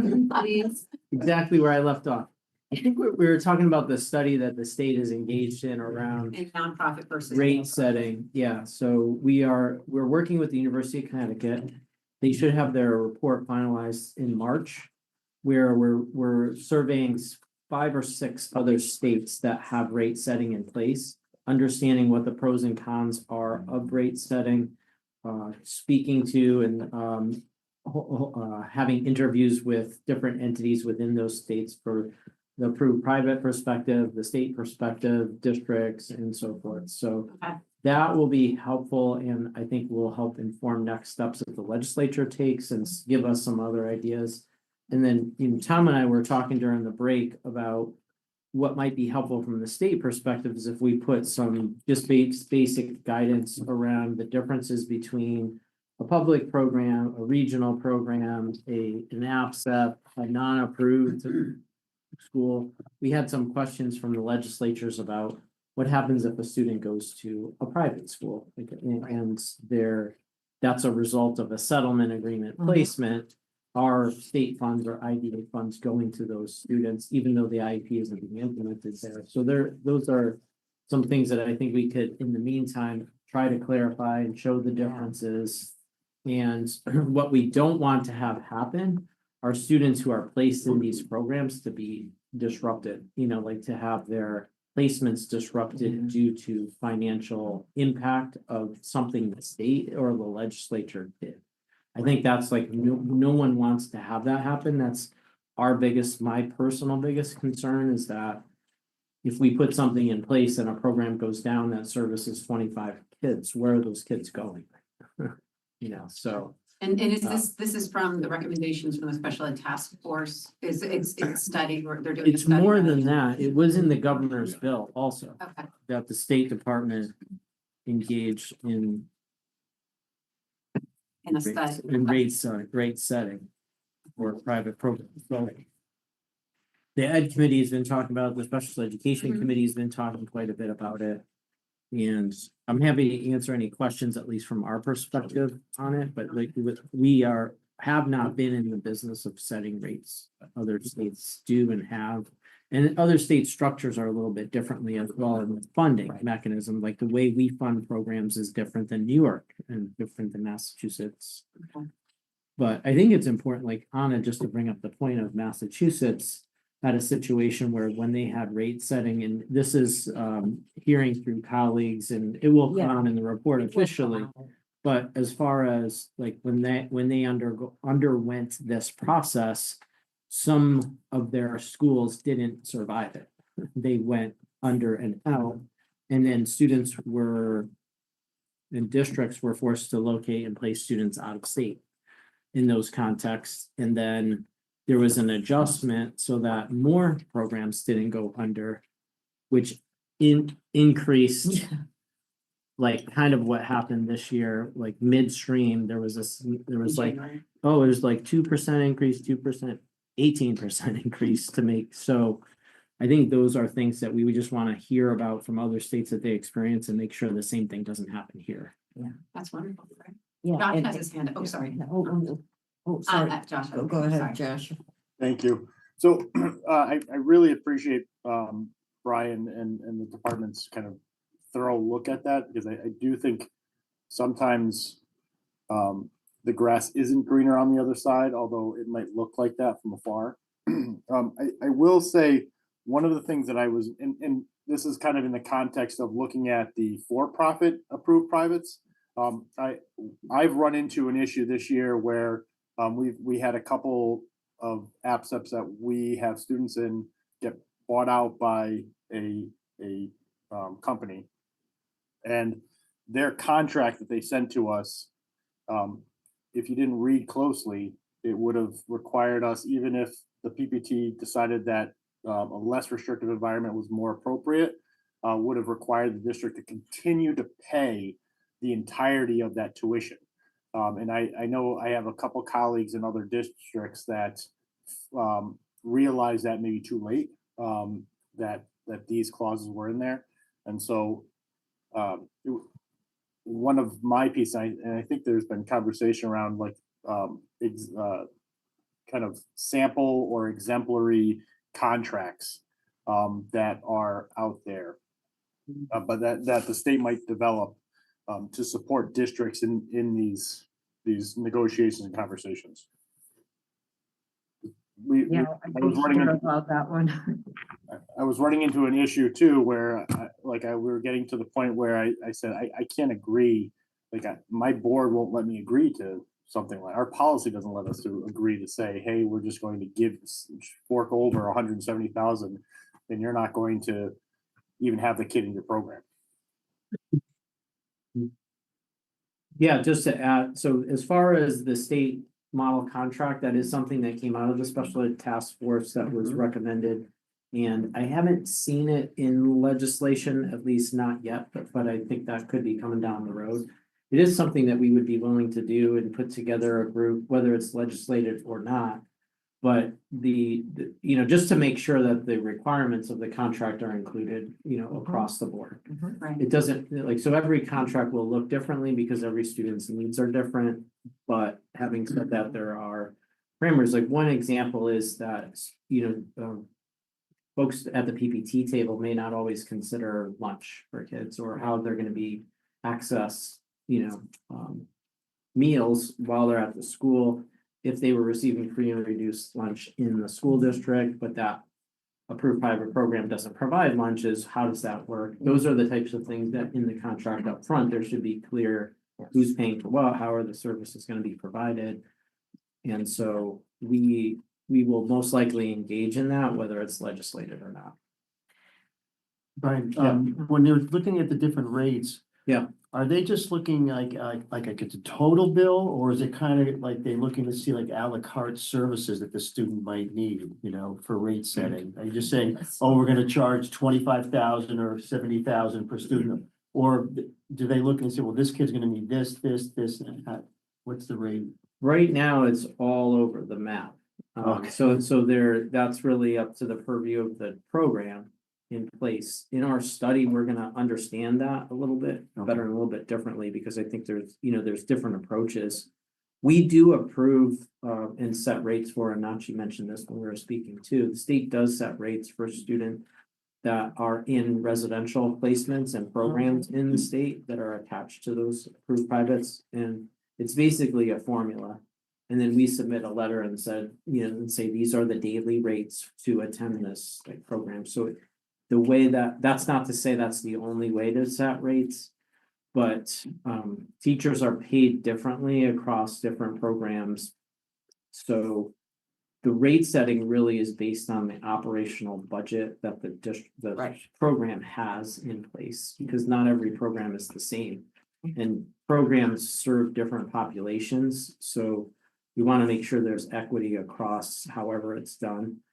But I think when people think about this, at least the legislators that I've spoken to have said, okay, there should be a cost for speech and language, like an hourly rate. And that should be the same if you're in any district. Like it should be, I'm just making this up, $120 an hour. And you can't charge more than that.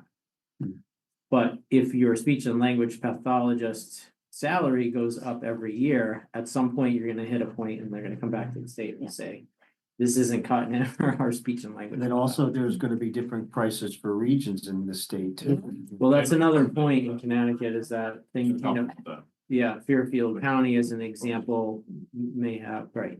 Okay. Maybe more. That's why the RESCs, not why, but the RESCs put those rate, I believe, I'm not sure if they all do, but I know CREC does for sure, puts out like a rate sheet at the beginning of the year and says, this is what we're going to charge for our services. And it's that kind of a la carte thing. Okay, thank you. With contracts, CAPSF has been supporting that from the legislation that we needed contracts. I remember I was a president of CAPSF at the time, so you're talking, pre-COVID, right? Before. Yeah. And we started meeting, I remember Michelle Lobler was there. Meetings with the board attorney, parent attorney. Right, and then that kind of all fell off. I don't know if it was somebody was not in favor of having it. It wasn't CAPSF. Mhm. We wanted it. We wanted something. Like a model, yeah. Yes, it's- a yeah. model. So if that gets into legislation, that would help tremendously. Mhm. First of all, it would take care of that. No, you don't raise tuition mid-year. You should have been thinking about that. You know, if your insurance benefits, health insurance goes up. Well, and this is why we can't set our rate too early, depending when your fiscal year is. Mhm. Ours is July 1st. So if I give projected rate before I know what the insurance will charge us, how can I Yeah. maybe bumped up or Or got the whatever? same problem, everyone's got the same problem. Everybody has the same problem. Unfortunately. But you know, another point is, Nachi, you remind me, you know, when you said that, this has nothing to do with education, but we need to learn some lessons from DDS also, and DDS sets rates for nonprofits that have group homes.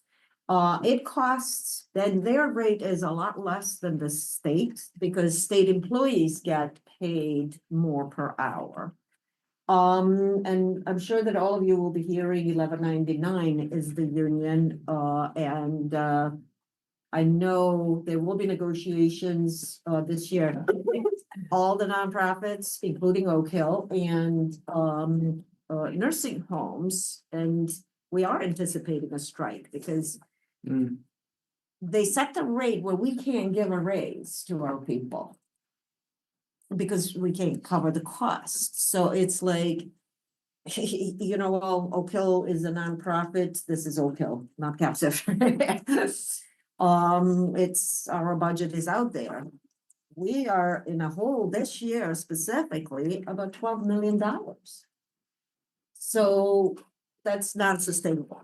And I just want to say, Anna, it's interesting you made the point about the DDS rates, because for us, we're not paying tuition, but we can, by way of the funds, pay for a low vision exam for our students every 2 years, more frequently if we notice a change in the child's vision, but it's really difficult for us to get low vision doctors who want to come on as state vendors, because you know what? The examination fee hasn't changed in forever. So you're really basically asking people out of the goodness of their heart to come on as a VESB vendor, and then they're only allocating, I'm sure, so many slots per year for VESB sponsored appointments.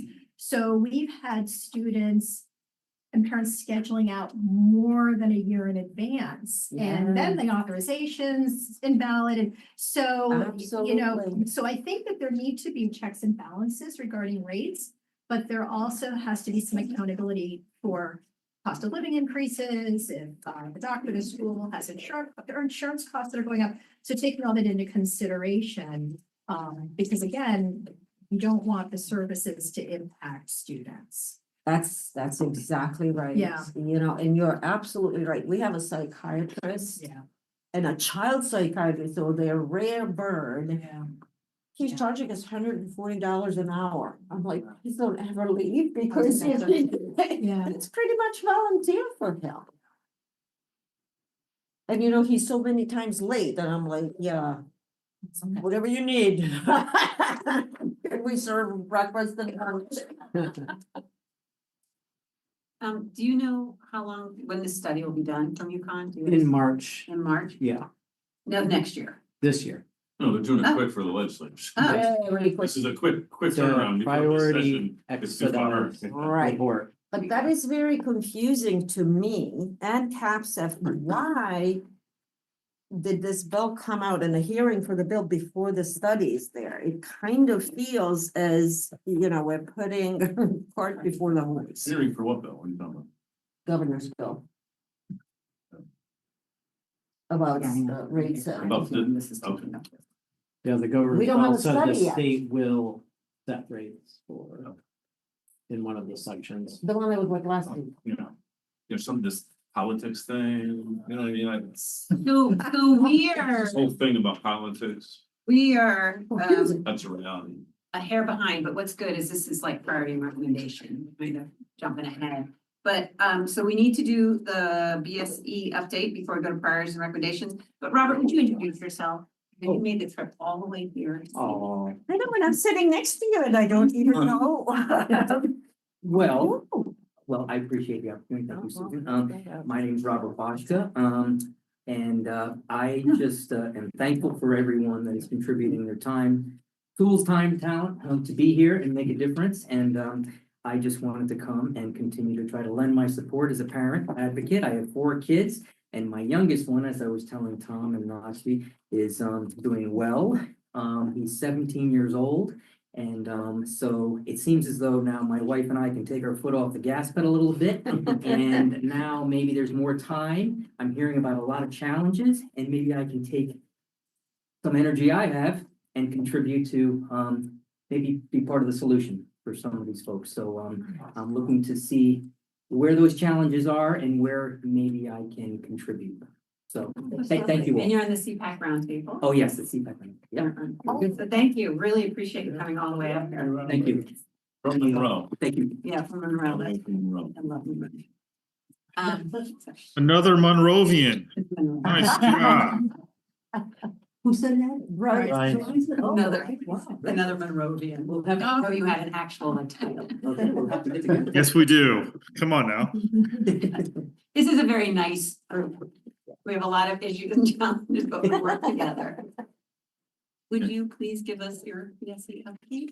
Did you want to continue with updates for I mean, roundtable, or I know, like, because I think we did We would be one. rounding it to priorities and recommendations, but do you want to stick Okay. with, what do you want to do?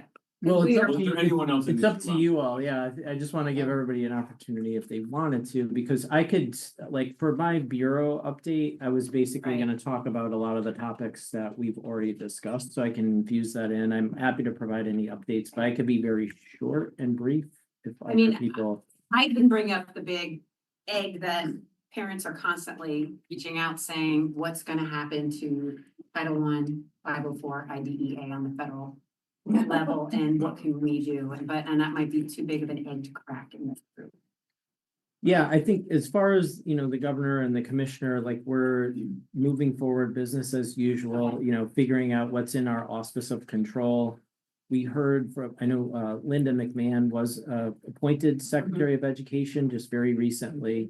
She has said publicly that she was not going to touch IDEA funding or Pell Grants or Medicaid. She has said that she may move that funding to HHS, to the, out of the Department of Education to Health and Human Services. So if that happens, the money would be distributed by a different entity, but we have no information on whether or not that's going to be impacted at this point in time. All right. So, but it is, obviously concerning, and we're keeping a close eye on what's happening at the federal level. The Office of Special Education Programs, who we report to, are, there have been, folks that have been let go. Our direct for Connecticut, our OSEP point of contact is retiring at the end of this month, Friday. So, and I doubt they will be replacing her, so they're trying to figure out, they're definitely reducing their footprint, if that makes sense at OSEP, like we've seen that. So, It wasn't a huge footprint to begin with. I'm not sure the size of their, I'm not sure that the size of their organization. I know that, like, the kind of the higher up positions that are politically appointed are still in place, but as far as like the number of state leads, I don't have a exact number, but they weren't huge to start off with, like you were saying, Thanks, thank you so much. But they're playing a role. I mean, certainly also playing a role. Yeah. For us. Yeah. Oh, yeah. As far as that accountability. Oh, you got a couple. I know you want to say something. No, I was just gonna also add to that, Susan, because that's something, that is majorly coming from parents right now. Okay, yes, it is. It's Hearing parents' concerns. at CPAC as well. Yeah. And I think that one of the big concerns too is like OSEP provided oversight to states. So if they're not doing it, can we expect Health and Human Services or whoever's Right going now, to do it? So it kind of just disrupts the system, and people are worried. And we've heard about parents bringing attorneys to PBTs just because they're worried. And, you know, and not because they necessarily have, conflict, you know, with their district. People are really scared, right What are now they for a bringing lot of- attorneys for? We- Like just, We've heard general from uneasiness. districts and from families, and they, no, we don't know, they're just bringing okay, attorneys. Just general So, uneasiness. yeah, there's about- hoping general, for, like a lot of fear because it's not even just in education, it's Medicaid, you know, it's really across the Right. spectrum of fears that a lot of families with disabilities are experiencing right now. And then if you add any of the other factors that people are concerned about right now, it's just kind of, it's really disruptive to families, and Yeah. there is just a lot of fear and uncertainty, and we don't have answers for any of it. Mhm. At CPAC, we've gotten a huge influx of requests for effective conversations, requests at PBTs, like beyond our capacity. So things are really ramping up, and I just want to put that out there because it's something that Yeah. needs to be acknowledged. Performance. yeah, the OSEP accountability system is intact and in place. Like we still are reporting data, they're still monitoring states. We're still we are in cohort 5 for their on-site monitoring. So those it doesn't mean they won't change when a new lead point is appointed, but they are still Yeah, as long as there's doing a that work. department of it, right? That's the, I think Well, so not necessarily, like if the Department of Ed is not in existence, like there are still federal laws that states are required to, which would provide a need for OSEP. Maybe it's under a different area or something, but that's it's like if you think about it like an organizational structure, the way the commissioner put it is that the federal laws are in place. So their states are still accountable to those. And so what that looks like may be different, but I'm not trying to minimize the No, concern or the yeah. anxiety, but until we hear differently, we're operating the same way that we did before the change in administration.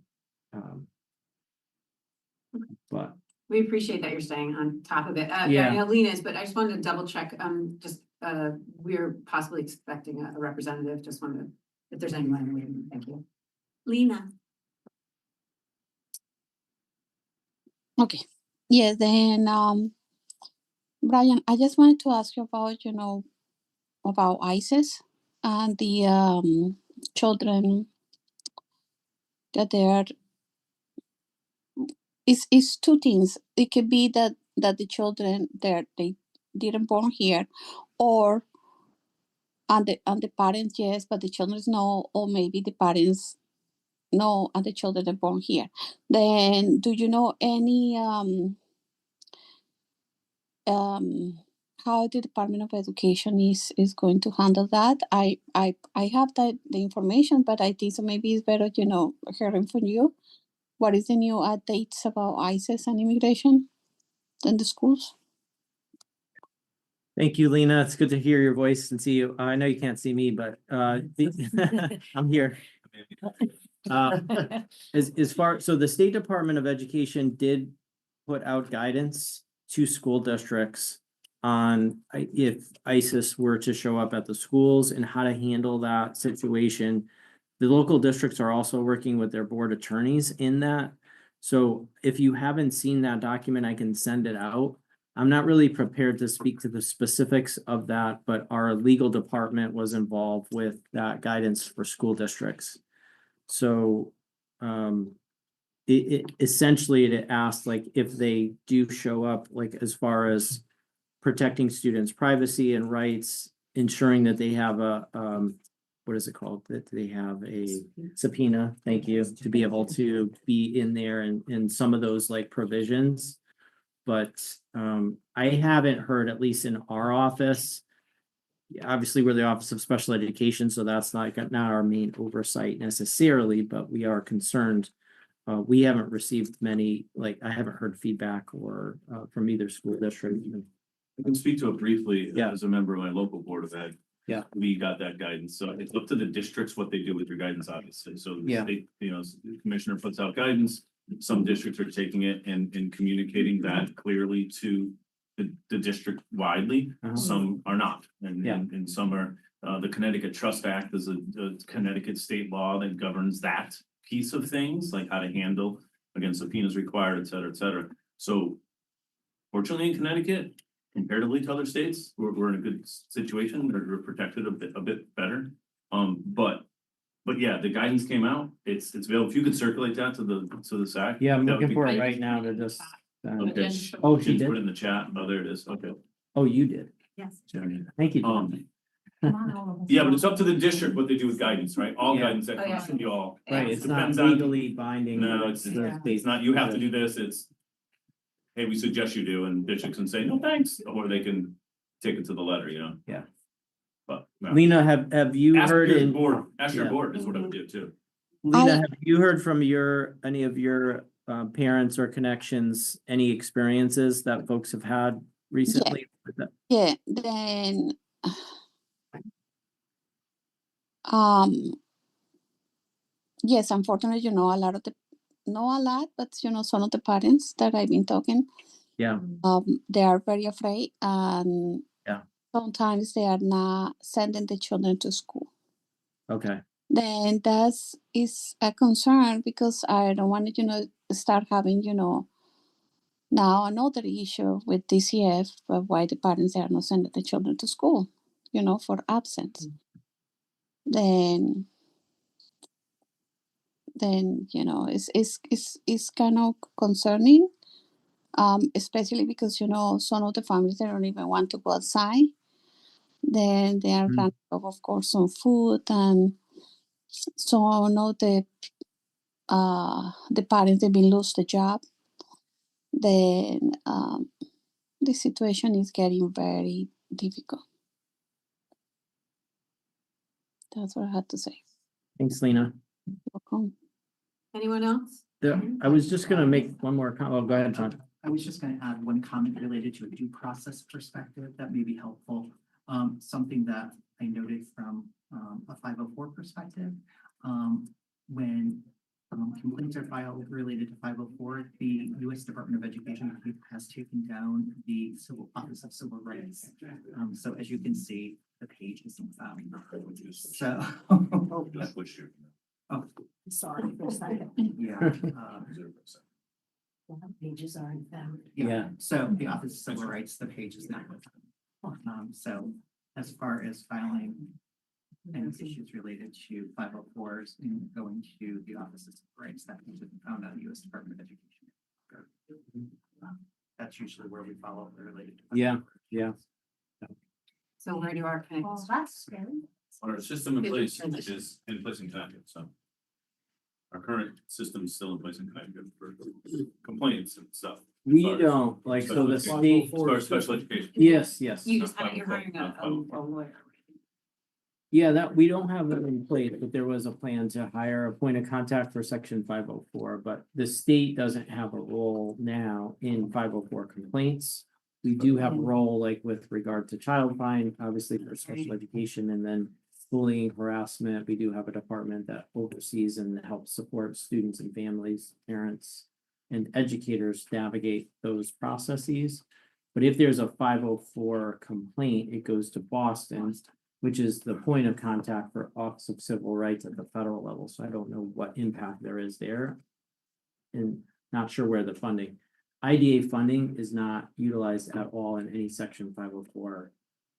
But is activities, the and it's not Boston, I funded. remember it's a Boston office. Yeah. Is that information on your website, or if a parent calls the special ed line, they The can get it? districts 'Cause are they required, so can't get it each now. district has a 504 coordinator. And there's a process for dispute at each district. Where there's a procedural safeguards similar to special education. That should list the 504 coordinator in the district and that Boston office. But when people contact us, we also refer them there. That's wonderful, because we're transitioning our special ed students. We work so hard on transition. Yeah.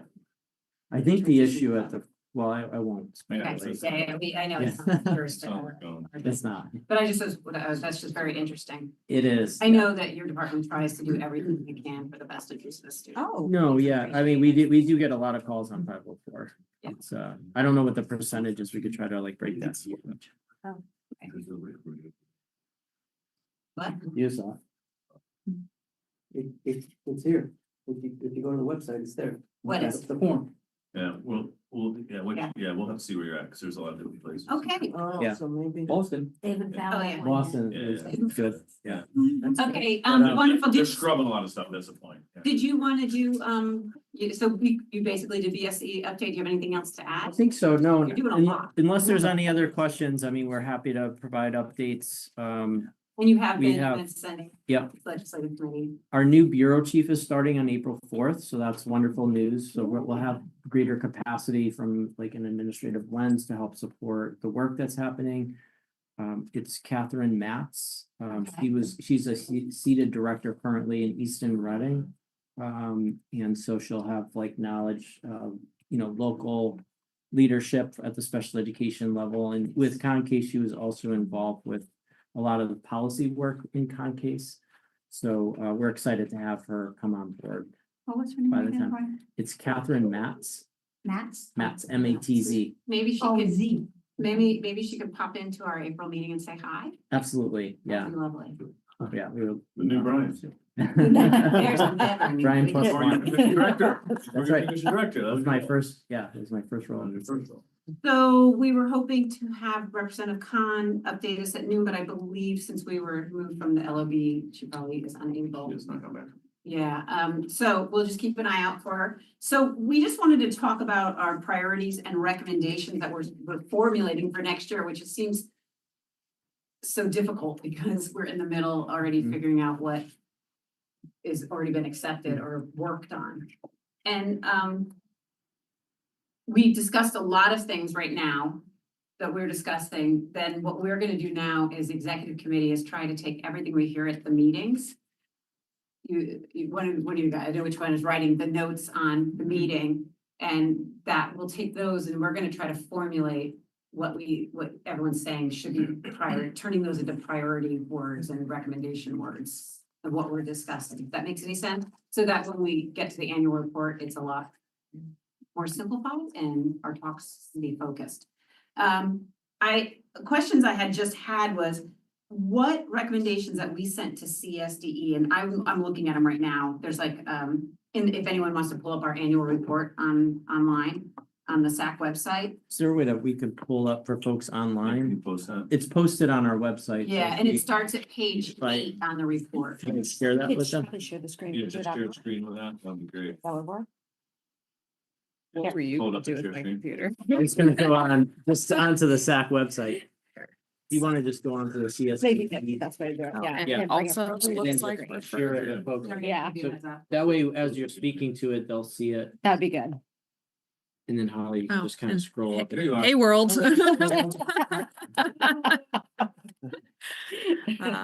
Okay. You said the SAC website. Yep. Little college. Wow. Find CSE website. party. Oh. Our streaming. Okay, So we would dress up as one of the other side, but you know. save it for St. Patrick's Special Day. It stays in there. And I got a little gold on it, almost to the Irish. I'm not even Irish, but Okay. everyone, I guess. is That's a Irish. pot of gold at the end of the day. Yeah. Documents. 2024. That was good. Thank you, though. And then if you just wanna Uh, share it that with begins on folks. page A lot of work. 8. Well, when you went to your computer, I saw that. Right. We're. Wow. Yeah. We are moving and grooving. Rolls. Oh gosh, it's gonna share my face again, I think. So we will put you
them as a group, prioritize, and then see, like, create an action plan from January till June where you're establishing your new priorities. Right. So I think we can facilitate this and folks online can see also. Yeah, what- If you want to go to the page 8.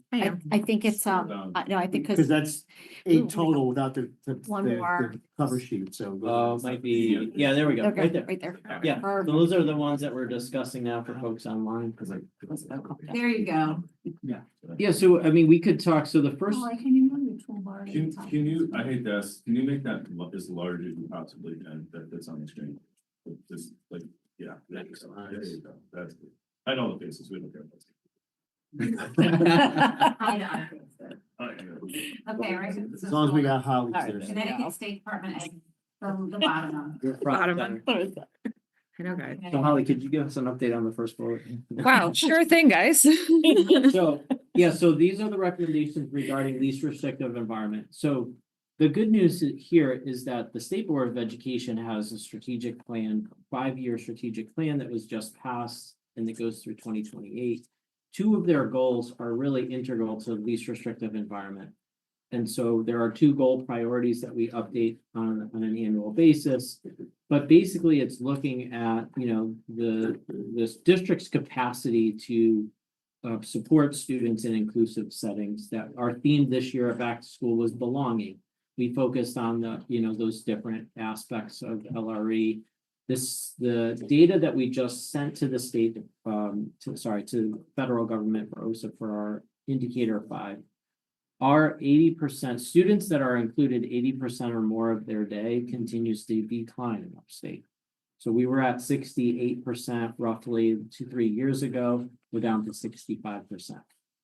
So the PJ settlement, which we talked about, was a case in which parents brought and sued the state of Connecticut for their child, young adult, who had intellectual disability, saying that student had the right to be included in general ed settings. The state underwent mandatory and wonderful activities to impact that and address that, which there were some significant gains in Connecticut, and Connecticut was really kind of a lead across the country when you looked at inclusive programming in the state. Since that time, and I'll say there's a lot of factors and a lot of things that have been impacting that, but our numbers have been declining and decreasing. So our students with intellectual disability, only 20%, it's actually a little bit less than 20% are included 80% or more of their day. So that's something for this group to consider and think about. Our students with speech and language impairment, 80+% of students with speech and language are included 80% or more of the day.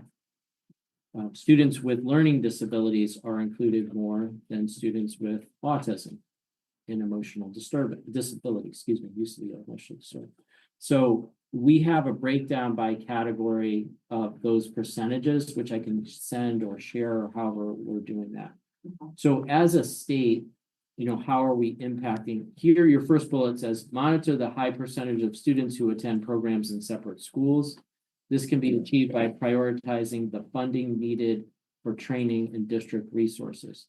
So one of the governor's proposals is that there would be a competitive grant for school districts in the allocation of $14 million, $10 million for programming, and $4 million for building capital improvements, where districts could apply for that grant for inclusive programming in their district, or to assist with either startup costs or to expand current programs that they have.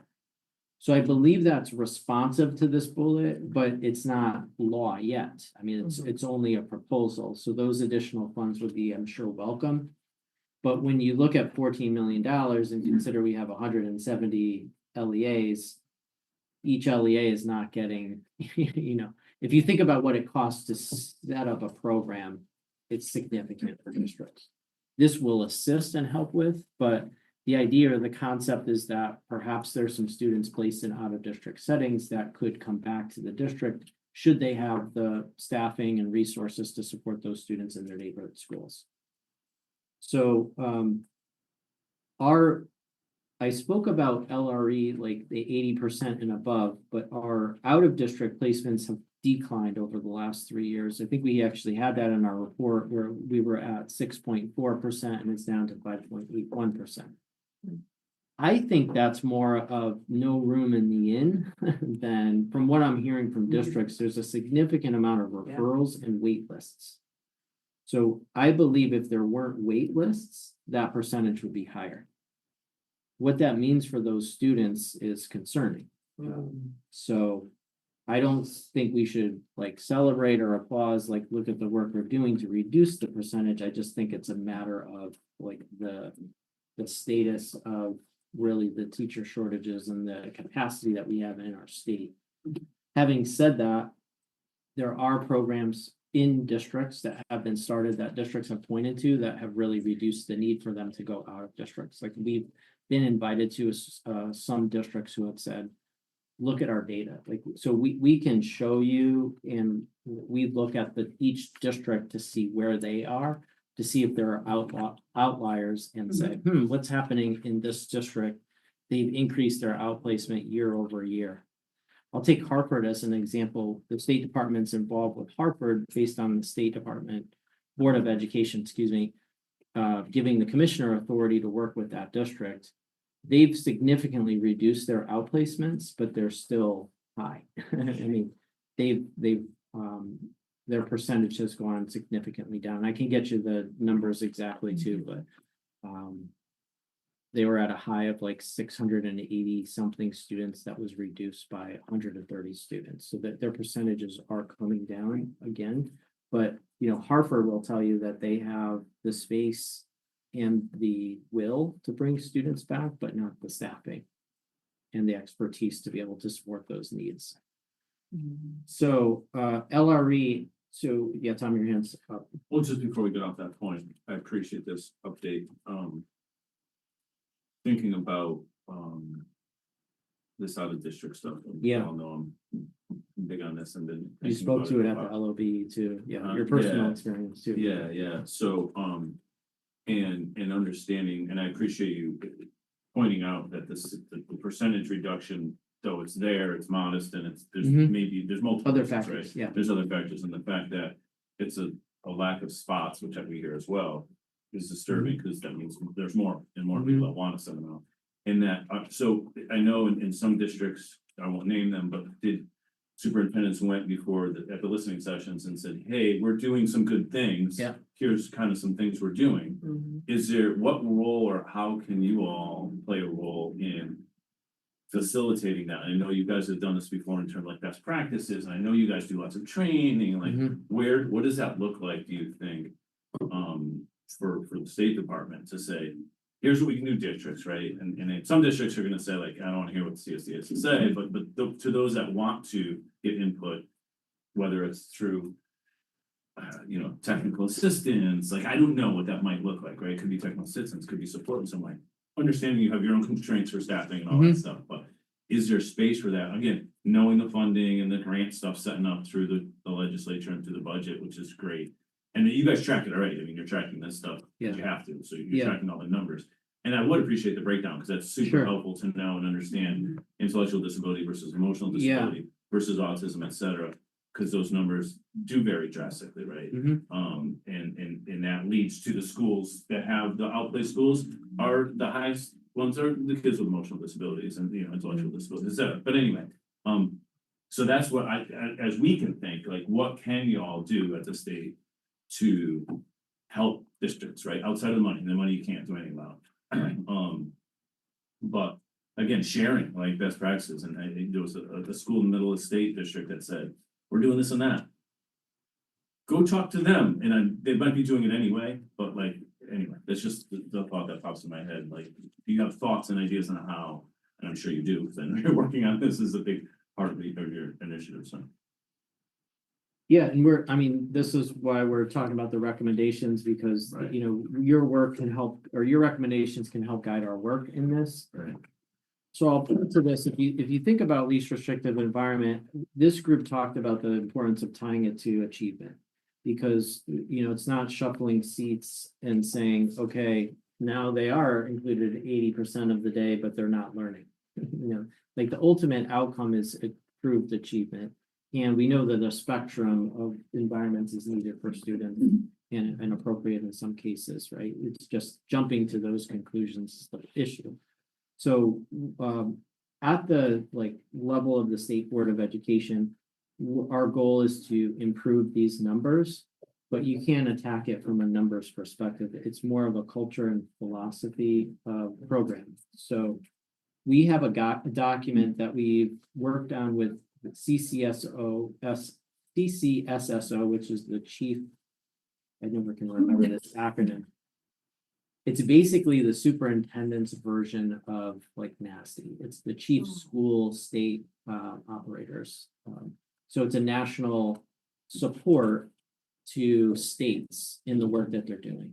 So Dr. Carol Quirk was working with our team. We had members of higher ed. We have 3 higher ed members. CPAC was involved. SERC was involved.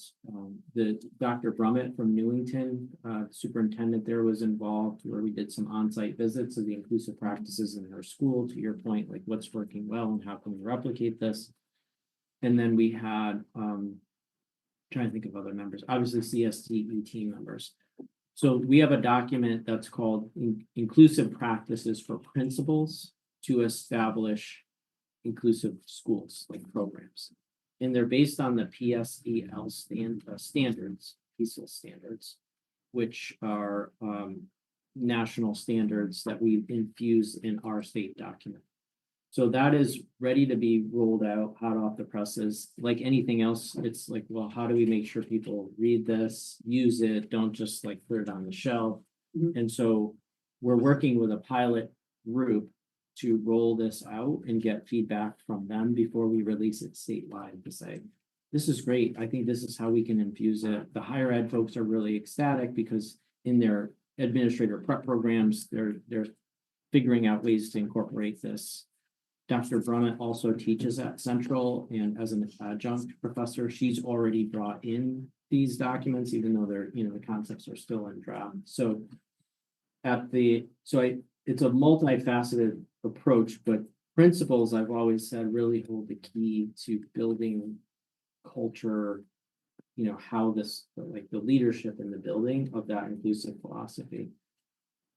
We have, I'm not naming names, but we've had some leaders say to us, well, teachers or general education teachers don't take ownership in students who are multilingual or students with disabilities. They say, they belong in other, that's not my area of expertise. They don't belong in the classroom. That we know that's a problem, and that's a leadership cultural fix. That's not a training thing. So that's at the very high level. Further, other things that we can do, you talked about technical assistance. So we have had different initiatives with Stetson and Associates, it's called step-by-step training, but they have basically a team that's put together with a parent, general ed teacher, special education teacher, principal, and paraeducator. Did I say special educator? Yeah. So those teams work on inclusive practices for students that benefit all students. And if you have a couple of teams in the school that are working on that, you start to see the culture change, and you start to see, Missy, I don't know if you were involved in any of those as well. Yeah, I'm trained with students. Yeah, so A few of us still love this stuff. yeah. So our idea, our concept at the time was for us to have the trainers in our state. So we wouldn't have to go to the vendor to be able to deliver this training. Josh is a recipient of step-by-step training. He actually presented at our Performance Matters on the impact in his district on inclusive practices based on that, undergoing that steps. And so it's a matter of how can we share that information out, expand that usage? What our approach is from general monitoring and supervision is to look at the districts that are, again, outliers, so as a state, we can look at our total numbers, but if we look at individual districts and say, these are the top districts who, looking at the numbers, have the least amount of students included 80% of the day. What does that mean? Oh, there's a very small district, or it's a larger district, and then we can kind of gear our interventions based on those data cut points. But I think, like, getting back to what you all recommended, if we could tie LRE to achievement, I think that's really where the key is, because there are benefits to inclusion that aren't academic, but we also know by research that when students have access to highly qualified educators, their general ed teachers, those achievement gaps close. When you send somebody out of a classroom to go work with a different person, you can't close an achievement gap. You can work on skills and sometimes that's needed, but it's not going to bring that student to where these students are. So Louisiana just has made some amazing gains where their students with disabilities have been outperforming their general ed peers in their state assessment. Not a sentence you've said very often. Yeah. What's that? Not a sentence you've said very often. Louisiana. Louisiana is making amazing achievements Specifically in about education. Yeah. That's Yeah. impressive. Yeah. So we, you know, when the state director presented on it, we were all like almost fell off of our chairs, but it was, she pointed to their inclusive, like their just commitment to inclusion, and they saw it's not like rocket science when you think about it. The kids have access to highly qualified instructors, and they get it 5 days a week with fidelity. You hear about it all the time. If you don't receive instruction with fidelity, you're not going to make improvement in reading. Is it a co-teaching model, or is it just one teacher that is really inclusive? It's the supports being, it's a shift from resource to inclusive supports. Okay. Whether it's like a traditional co-taught where both teachers, you're not sure who's general ed, special ed. Okay. That could be the case, but that's not across the board. It's more of that the students are, speaking about students with learning disabilities specifically, and looking at reading and math, that's where they saw those two gains. But I need more information because it was kind of presented up here at a high level. And I said, could you say that again? What happened in your state? They've seen some significant growth in it.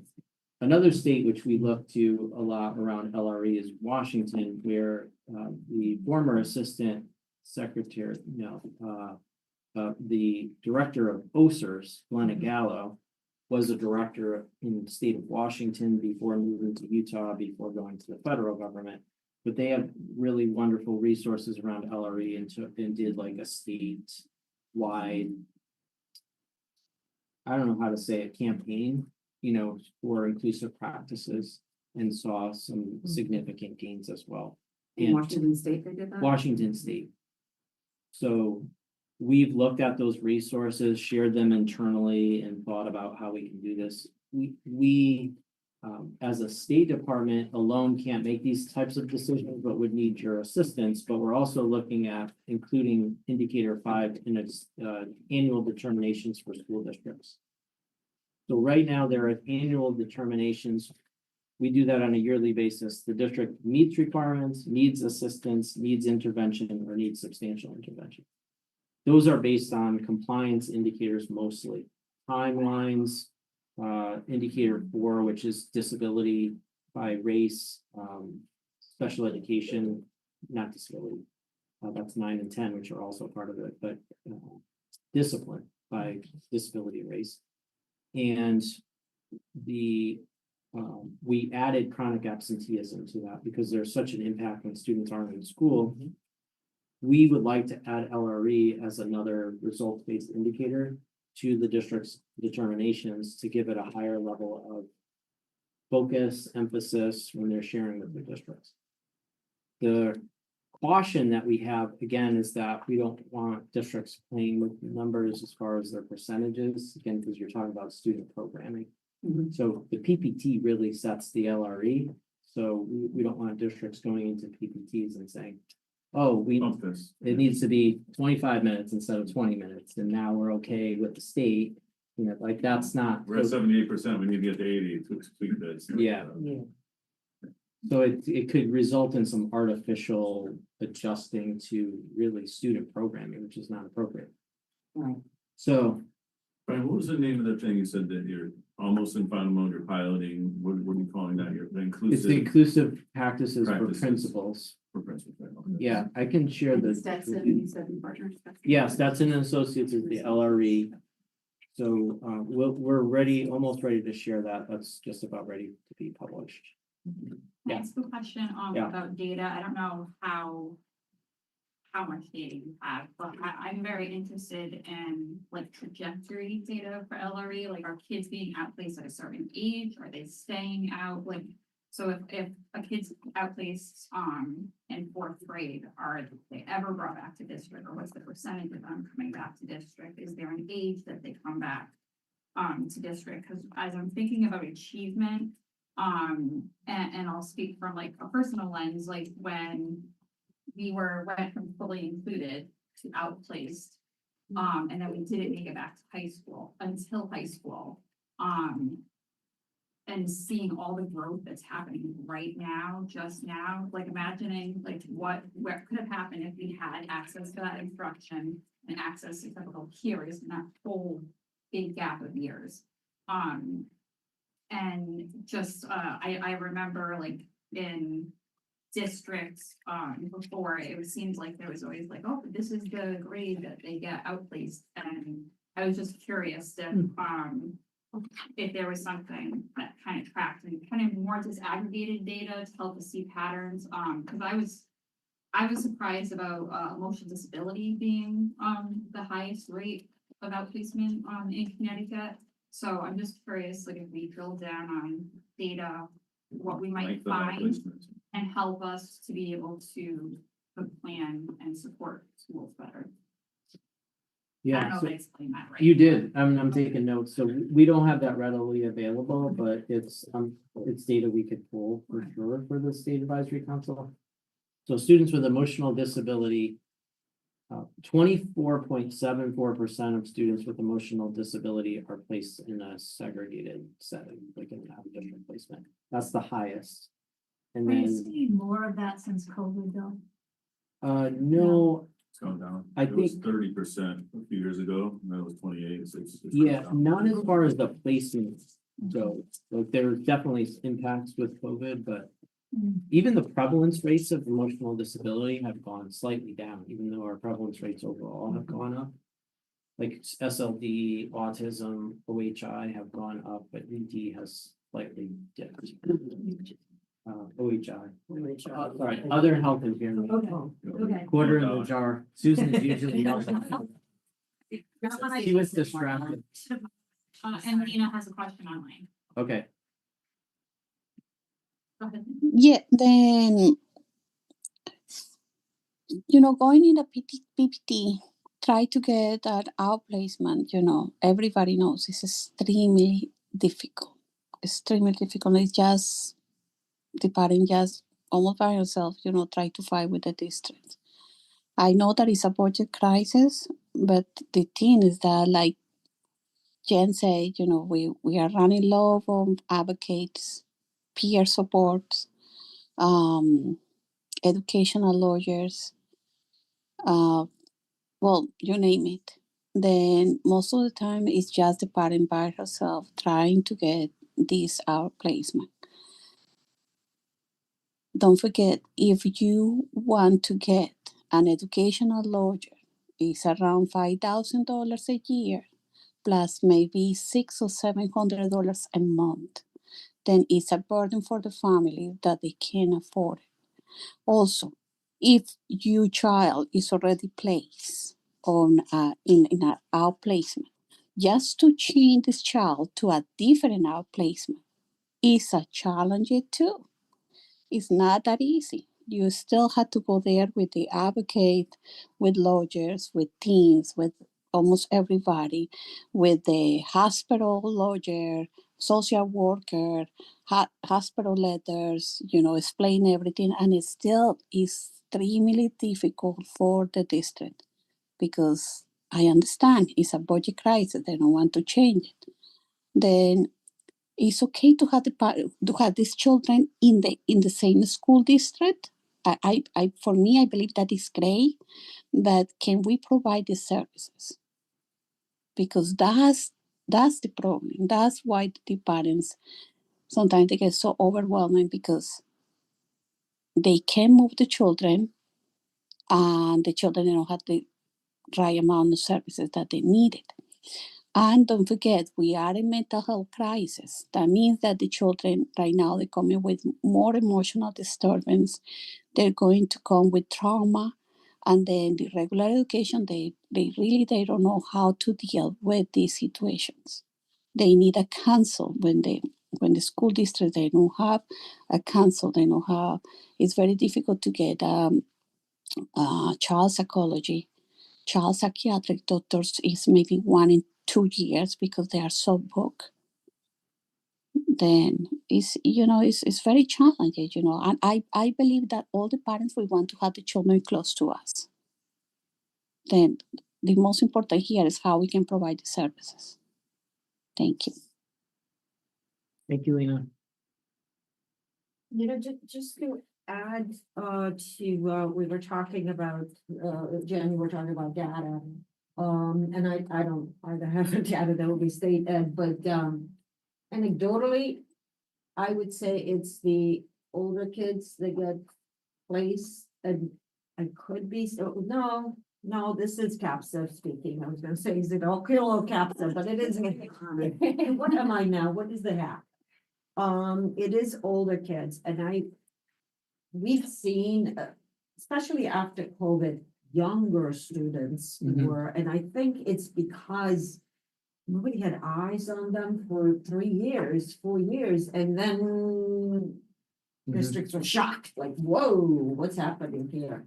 So maybe that's why they were outplaced for a while. And we noticed, at least I know that Oak Hill noticed, we had more going back to the districts, as if it's a younger child when we provide some of those supports, then they're gonna finish in the public school. And it's just, I don't know how to recommend that, or I don't know how you do that. You can't really tell people, well, outplace or get more supports. It's not about outplacement. And another thing, just what you were saying, it is so important for kids to be with their peers.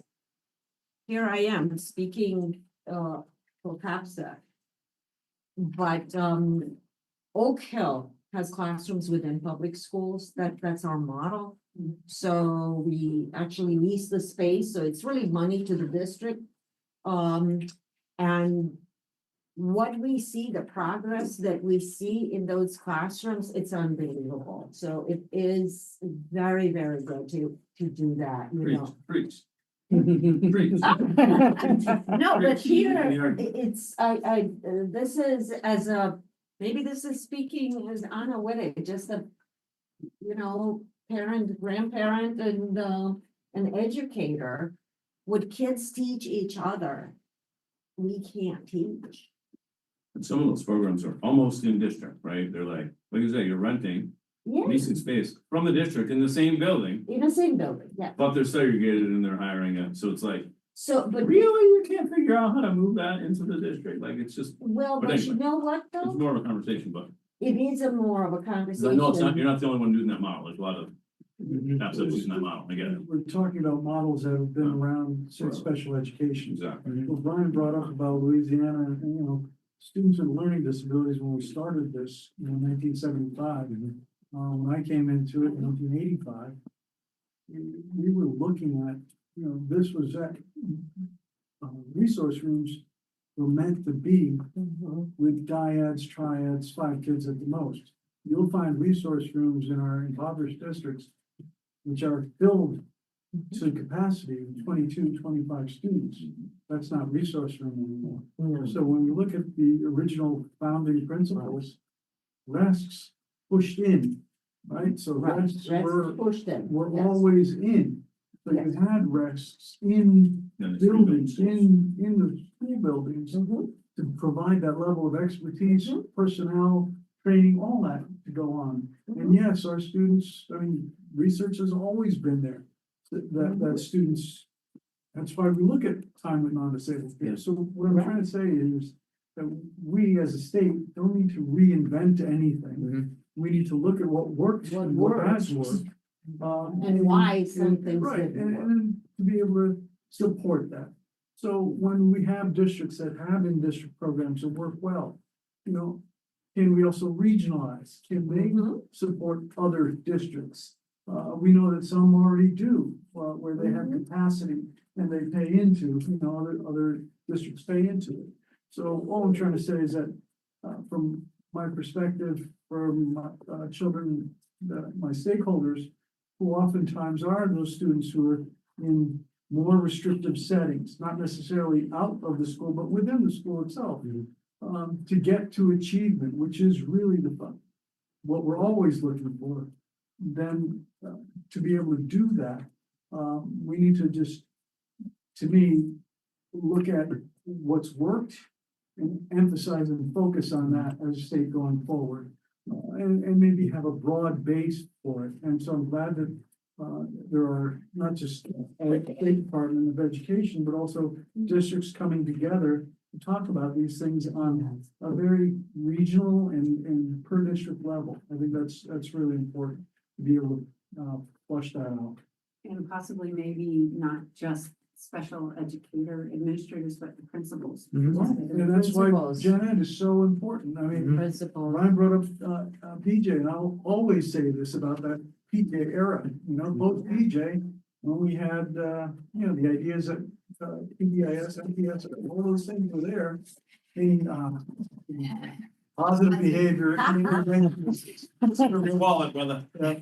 Positive behavioral intervention, SRBI, scientific, research-based interventions. When we were strong in that in Gen Ed, it helped all students. Yeah. The special ed task force made that point that that special education is a reflection of general ed and tier one and the instruction that's happening in the classroom. And so it shouldn't operate in isolation, right? I mean, that's part of our job too, is to ensure that. That's one of our, right, on this list, support robust integration. Yeah. SRBI model. Is there So- a cap on resource rooms? Because it's in I've had personal experience with overcrowded resource rooms and It's you're there a for board math, but there's only an English teacher there and It's a board bed level thing. No. there's no, it's just She crowded. says with surprise. The surprise look says it all. No. Yeah, it's a board of ed level decision on grade level. Resource room. Yeah. Forever. Yeah. You should ask. Go see one. No. Because that's where often in high school, a lot of our special education students are kind of rolled in, But it's part of a continuum of placements, and I think that's really where we have to focus too. It's not just outplacement. Right. Placement, it's really the continuum of services and programs are not just, it's not programs, let's build the capacity of our staff. And like the human capital in our district to be able to support students. It doesn't need to be a separate program in a building. It could be that we're gonna cross-train our paras as RBTs, we're registered behavior technicians, that we're gonna contract with our reps to come and do PD on inclusion. And to look at our IEPs where students have that higher rate, like there's so much that we can do. And it doesn't all cost money, it just costs thinking outside the box. Yes. Oh, sorry. I And it also, it takes commitment by a district to see things through, right? So when, so I was a special ed teacher by trade and at the high school level, we didn't have resource rooms. We had strategies for success classes. And so the students would get credit for that.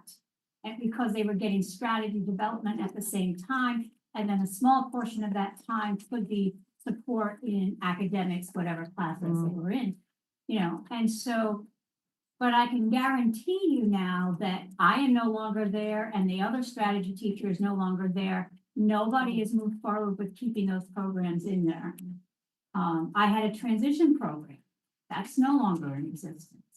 So it's the district, again, staffing, they don't have the staffing and stuff of that nature, or they choose not to develop the staff. I could get any training I wanted, they never said no to me.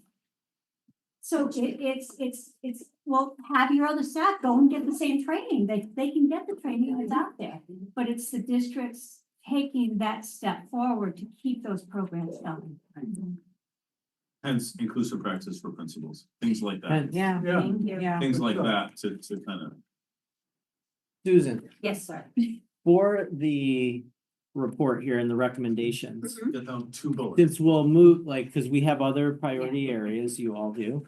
But as far as moving forward, is there any discussion on? Let me do this first. Let me just go down the list quickly and just Yeah. provide very quick, like where we are, or if we haven't engaged yet. So we talked about the monitoring the students, and I had questions about this before the report went out, but it says revise the implementation of the LRE checklist whereby the PPT is required to discuss key points. We just need a little more guidance on that, what that means. Like, are we revising, are you asking us to revise the form? I can speak to that. Yeah. That's okay, because I think that came out of discussion that I prompted. Maybe the wording isn't perfect, but it's making sure, like, what we've seen in practice is LRE checklist, maybe filled out before you walk in the room as a parent. Mm-hmm. And then it's not a lot of engagement with that list and conversation around that list. Yeah. With the PBT team, right? With Mhm. the school, the district, and the parents saying like, okay, what's going on here? My son has it filled out every year. Mhm. Great district, not a lot of issues. We hardly ever even discuss that at all. I think the intent of it is to be a point of conversation around, this is what's going on, at least restricted wise. That's what I think, Okay, to try to get Yeah, this, that's to use helpful. it as a tool to Yeah. actually engage in a conversation around what LRE is for your child. so in that context, the state would, I mean, right now, the LRE checklist itself is required if students are 60% or more not in inclusive settings. It can be done earlier than that, but as far as facilitating that conversation, that's an expectation. Right, so I don't know what That that looks like is- from your end. And Yeah. Tom brought this up when we're going Yeah. over priorities. I gave it some thought after talking to you a little bit, Brian, about some of these things. And I go back to fidelity. So where do you Right. talk about fidelity? You talk about it in your sample policies and procedures manual. Yeah, And so if we embed it in this, Updated. update the policies and procedures, every district gets a template as to this is what should be happening. When you're talking about this LR checklist. So Yeah. it's really just back to fidelity. It's just waving the flag a little bit Got it. on it to say like, hey, got it. don't forget this is what this is for, and the intent of this tool, Josh has. is to use that. And this is not across state, Yeah. I mean, this varies, right? Some districts do an amazing, great job, Yeah, and Yeah. some districts do a poor job. I'm always looking at the ones that are doing a poor job, Josh. go ahead. Josh. Thanks. So the way we use it is we understand that we need to consider the pieces in here, and those are parts of conversations, but I've rarely pulled this out and read it sentence by sentence, and said, did we discuss this or not?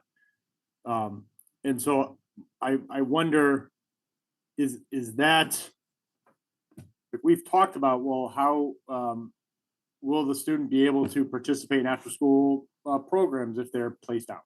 Are we making this decision based upon the student's needs? Is there no other program that's closer? I mean, those are general conversations that we have. But I don't take this out and read this. There are considerations that we discuss at the PPT. So is that what the understanding is, or is it that like you guys are seeing this as the PPT should take this out and ask these questions and answer yes or no?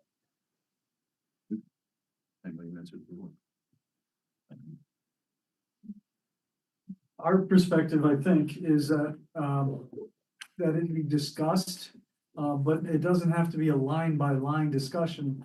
Yeah. As long as, and if you look at the new IEP, Josh, we say that, in the old IEP, it had to be that pointed conversation. In the new IEP, the way I look at it is that each section, sectionally, you can go through, and LRE is throughout the document and throughout the conversation. because those conversations are happening about where the child is, what they're able to do, what they're able to engage in. So I think all those points could be met from my perspective, and this is just my perspective, that it can be met through the PPT process. My point about fidelity, and I think that was where Tom was coming from, is that it not be pre-filled out, that it be a discussion point. Should the student, the nature and severity of the student's needs as seen through the LRE lens, has that been discussed at the PPT? And if it has, then it's, the checklist is that outcome, where the team went with it. It's not something that I believe has to be for every child to go down the list. It would just eat up too much time. That's not what I'm looking for. What I'm looking for is that in the child's, we know the child, we understand the nature and severity of their disability based on the evidence that we have. And then the LRE is in the backdrop of everything that's being discussed. And that when one does fill out the checklist, it's already been talked about. Okay. I don't know if I was clear on that. Well, I think, so from your description, I think I'm understanding it the same way you are, and I will agree with Tom, and I think your point is similar, that I think it's in really bad form to complete this form before. That's just saying, hey, I'm not even willing to, I mean, I just think that's bad practice, and not sure why someone would even go ahead and do that. Yeah, thanks, Josh. I mean, yeah, you're sitting in the seat you're sitting in though, on this stack, and Yep, not yep. everyone has the same perspective and. Yep, choose to use it. So, but, yes, so agreed. again, Brian, and we've talked about this many times. Where does that land with CSE? What role do you have? Again, Right. Nachi and you talked about it a little bit. I don't know exactly, but it's something around. In what way can you help make sure districts are doing that? You know, and I don't have the answer. It's just. Can I also add to, like, yes, typically the special ed director would know how to use it and weave it in, but it doesn't mean that whoever's chairing the PBT knows how to use the LRE checklist or never guide the know. conversation. And in my role at CPAC, I've spoken to a lot of families who don't understand why their child is being outplaced, why they're being put in the most restrictive setting. And That should never that happen. has never That should been, never like, they had no discussion on the LRE checklist, Right. and That's problematic. they didn't have a conversation. It was just, we came into the meeting, this was the decision, and it's not an anomaly. It happens all the time. So I think that it's making sure that everybody, whether you're a PBT chair, it's a school psychologist or a special ed administrator, general ed administrator, understands the responsibility of the PBT to consider the student's LRE. Thank you, Jim, for that example, because. This is what we're trying to avoid. And I'm not sure where to start. Sorry, so I think that's a great point, Jen. I also think that I just and I think the PPTLI program I think is a great program for building administrators, and it's the district's obligation, I guess the special ed director's obligation, to make sure that the chair of the PPT is very aware of their obligation to LRE. In the completion of that, I'm hoping Brian's shaking his head yes. Well, it's certainly concerning that you have an administrator who doesn't understand what the purpose of that is. Well, it's on the list. Yep. That's on the list. Besides LRE, that's just the Less. different levels Right. that the parent doesn't know. Yeah, I'm just trying to figure out from the state, like your expectations of the CSDB with that recommendation, because we have a different role than the LEA does, we have a different role than the PPT does.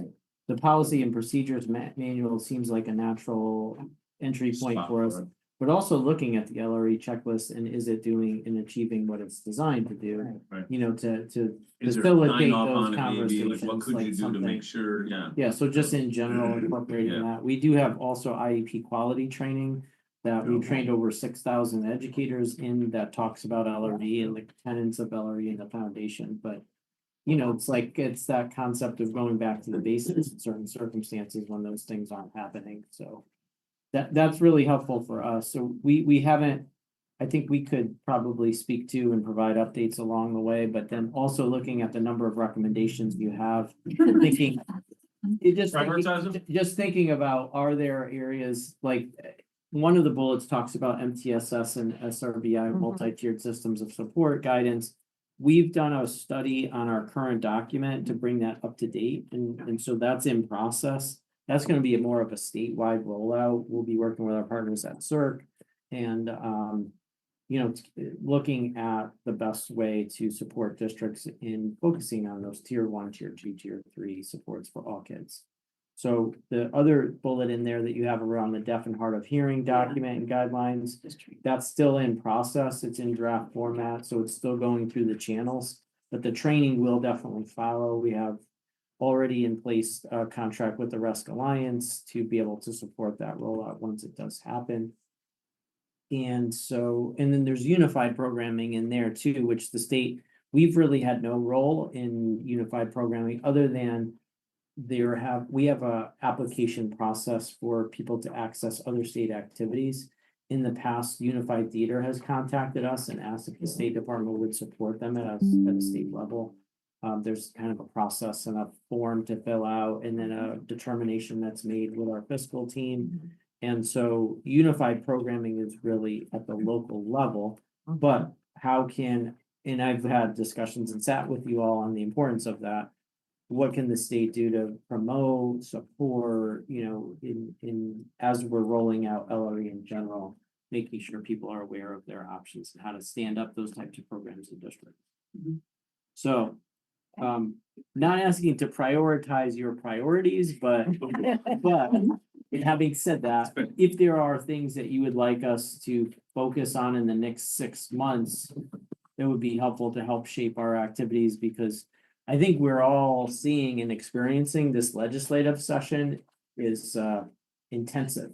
And so we're all very focused, and I know our team's at the You're busy ready, up there. like when bills come up, we're gonna be shifting our focus, like, oh, we have to talk about rate setting that right now. Right, we understand. Yeah. Jen was just pointing out the last one is pretty important. A statement of justification on the IEP is why the student was not in attendance at the PPT. Yeah, we have not taken any steps to address that. Is it a possible step?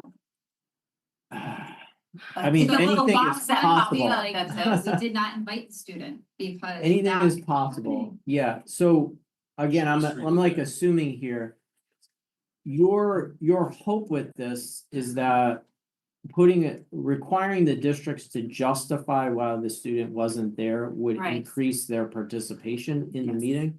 Yes, it's often and I personally had the experience where the student wasn't there, even though they're invited, they accepted the invitation and they said, oh, they're in gym, we didn't want to bother them. And I've had parents come to me as well to say, oh, we didn't want to pull them out of class, but So let's say we put a Yeah. drop down in A drop down, CT yeah. says ask In but class. didn't come. In class, right? Or something like, how is that going to?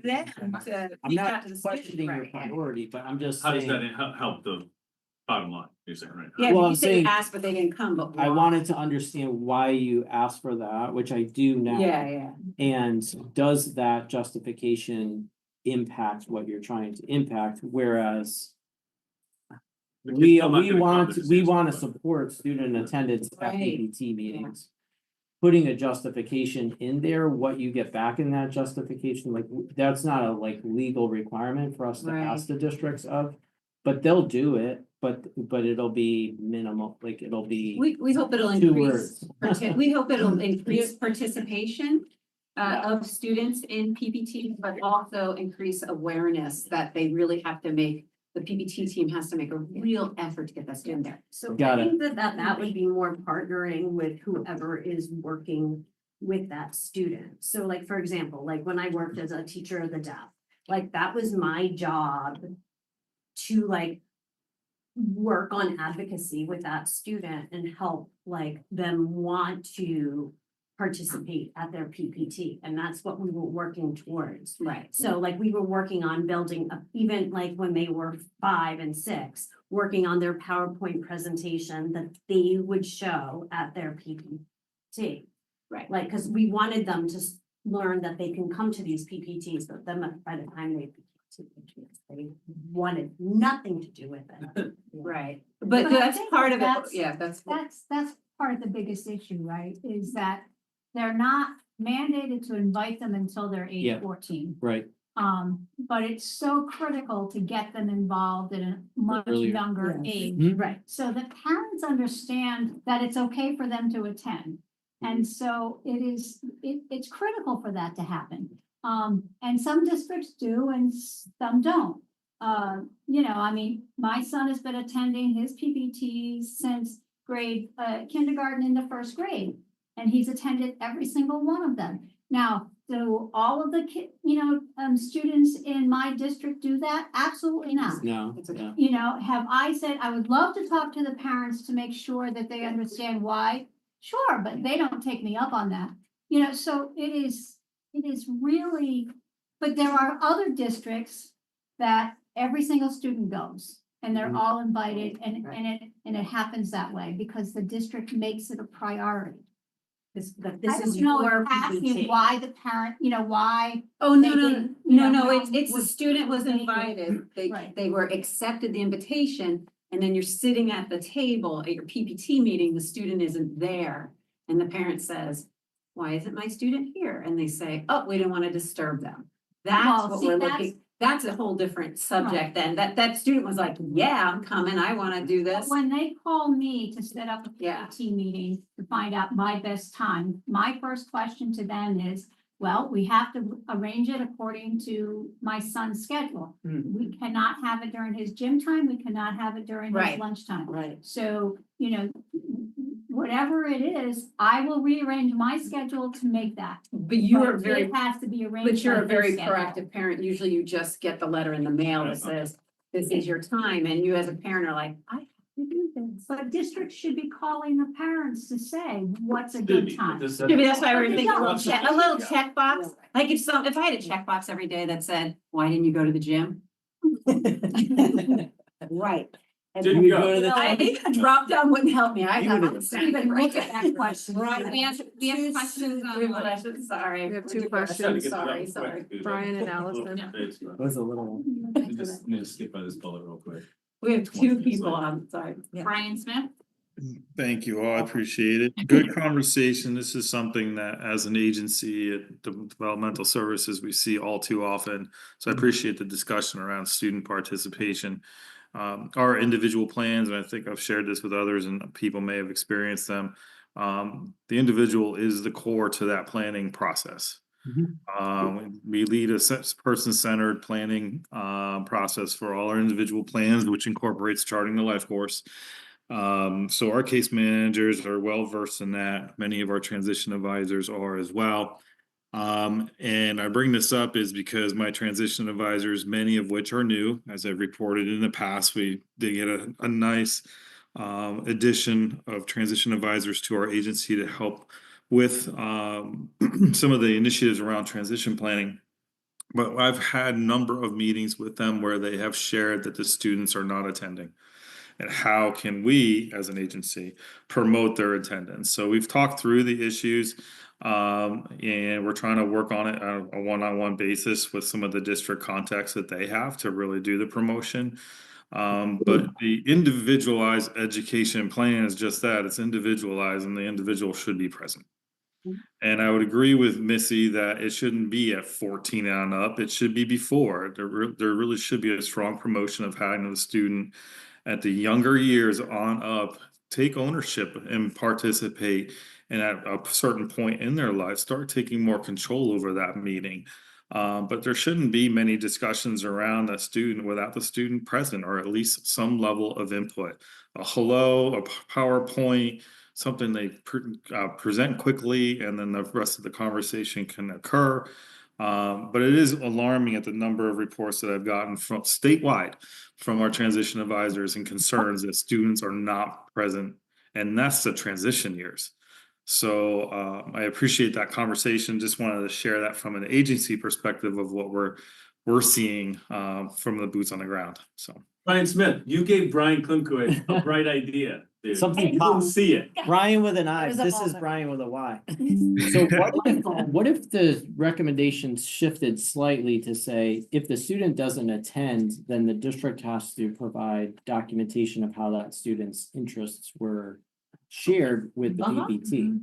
Because that is also a requirement, but And that is the crux of this whole that's thing. really the whole, what we're trying to get at. Yeah. Like, maybe they can't be disturbed at that time, or maybe, maybe the student had something happen, but if their input isn't being considered, that's a problem. Right, right, that makes more sense. May you That's what we're repeat that really for us looking note at. takers That and is- provide documentation for Yeah. what?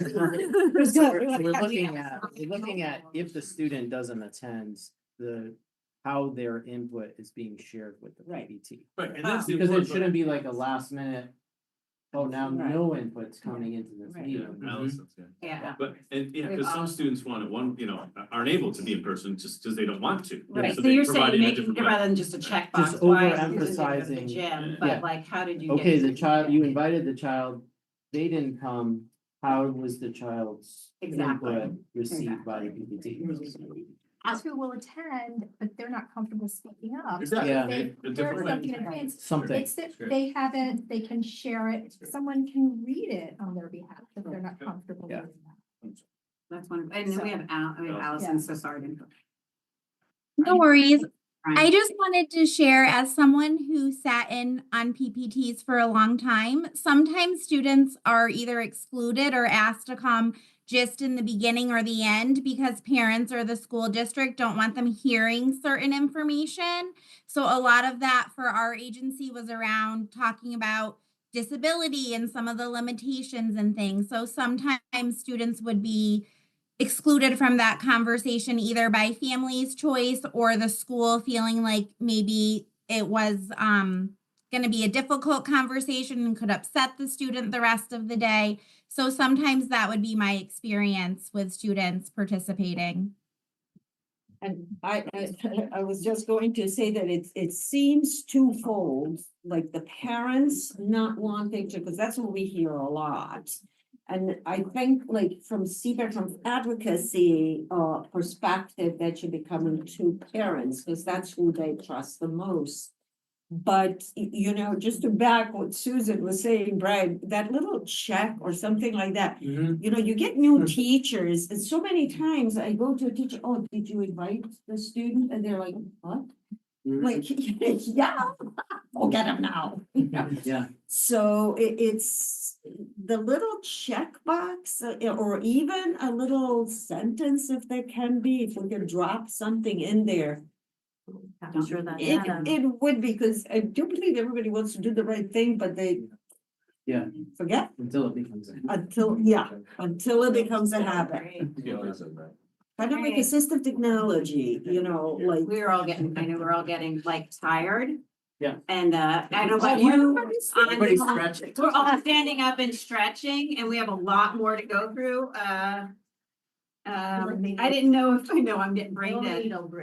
Yeah, we need either a little break or we need to just like, 1 minute time. yeah, I guess we were till 2. We could pick this up at our next meeting, but we have a lot to go through. I don't even know if we went through more.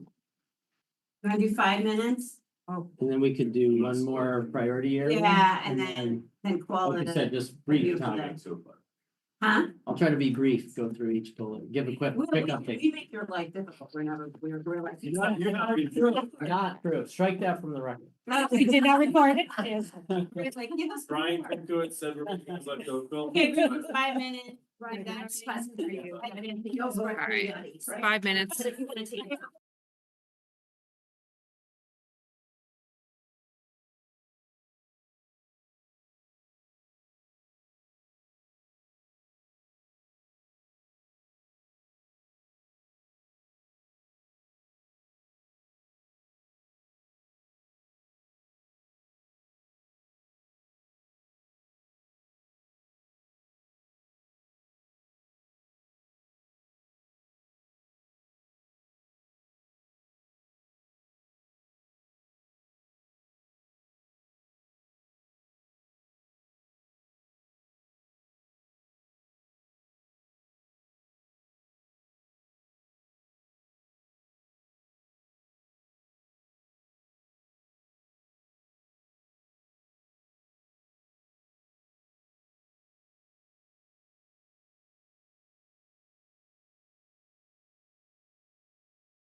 What's the next one? Special education recruitment and retention? Yes. Let's see what we can get through here. The windows open, so we're a little more awake. We've got that up. Provide additional program to support. You are working on that already. Additional path, alternate path certification. Yes. Okay. The expanded reciprocity is also in place, so we can get you a list of the states if you don't already know. Great. It's listed on our website that has been done. And we can get you the number of teachers who have used this reciprocity to work in Connecticut. We have those data. for you. And the revisions to certification regulations, it wasn't there a or are you working on that? There is a new council that's meeting that just started to establishing their bylaws and how they're gonna function to look at regulations around certification. Okay. DSAPs? Check. Oh, sorry, durational shortage area permits. We're good. We are in compliance with the guidance document from OSA around that. Okay. But if it would be helpful, we can give you data on the number of DSAPs. If you're interested, long-term subs, Yeah, and yeah, that would be great. yeah. Career pathways, special education for public accessible students. Mhm. Incentives. We were talking about loan forgiveness as a incentive. Yeah. Yeah, I mean, this has come up at the legislature as well, as far as the importance of starting in high schools and here, I think you spoke to Yeah. it too, at the legislative office building from, just Unified program. yes, with Unified and have giving kids exposure to say, to help them choose the field.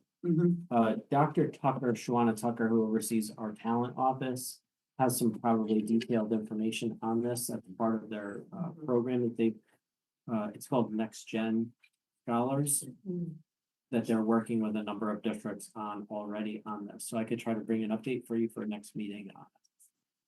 Now, I don't know if Mary Beth is on, she might be in her meeting, but I had Yeah. a meeting with UMass Boston yesterday because they typically train teachers that are visually impaired in the region. And they got a grant to create an online course for undergraduate students to earn credit. And it's just about learning about all the different areas of special education. And so I'm UMass excited Boston because is UMass Boston. So they're going to share that information with me because they said any state can use this. So I said, if Connecticut wanted to use it, maybe tweak it for our teaching model. She said, yeah, absolutely. So as soon as I get that information, Brian, I can share it with you. Yeah, that'd be I can share it wonderful. with everyone, because I mean, there's. no It's reason- for special ed prep. Yes, special ed, So what is it, Okay, like a for- tour guide of careers? basically, I think, and you can get credit, earn a Wow. grade. So boost your GPA a little bit. Yes. So just to piggyback on that, that's kind of how I got my second master's as a teacher of the deaf. It was through Fonbon, which sadly is folding, that's out in St. Louis. But I got a master's, it was taught mostly by teachers through Smith. Yeah, and it was all online, so I was able to do everything virtually except for my practicum, which I got to drive all the way up to up where Smith is. I can't think of it. Yeah, Massachusetts. Yes, I was doing that twice a week. Yes, so but I did that, so and it was totally subsidized, but so I got a master's like at a third of the price, and then we flew out to Missouri, but it was great because it was a big grant. But I have pulled up, the New York City Teaching Fellows, which I used to joke was just a Band-Aid for New York City, but it does provide, a great opportunity, and it could serve as kind of like a model or to pay off or do a gradual payback or do something to have, young people stay in the profession and kind of like. Yeah. Is there, I any- know- oh, sorry, go Oh, ahead. I'm No, sorry. on you first. I know, I mean, just because my nephew did it, I know that the community college system has free tuition, like for residents. If you graduate from a public school. Right. And so you get free tuition and then you can transfer into the state college system, I believe. 2 years. So maybe we just need to do a better job, like promoting that and, Yeah. and marketing. Exactly, because like with the UMass program, they always apply for federal grants. So at this point in time, if you're enrolled in their teacher, the visually impaired program, I think they're covering, there's a grant covering 5% of the tuition.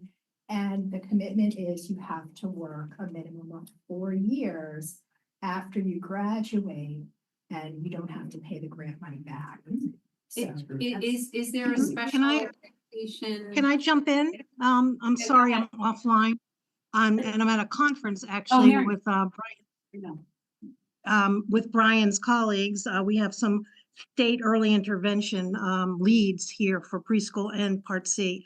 But I can't let this go on without bringing your attention to the House budget that passed last night. It is proposing taking out most of Part D of IDEA and Part C. Both of those are not authorized under IDEA. And Part D funds all of these wonderful programs that you're talking about, including some that we have here. I just need you to be aware of that as much as we're having such a crisis in recruitment and retention, we're losing the foundational programs. I mean, I got my doctorate a gazillion years ago in these programs. So we're not business as usual anymore, and probably will not be. That gets coupled with the fact that so many fewer high school grads are going into teaching. We've had, I think it's like a 59% decrease in the number of grads in schools of ed. You just have to look at the NEAG school to see the number coming into either the integrated bachelor's or master's program, pretty much none.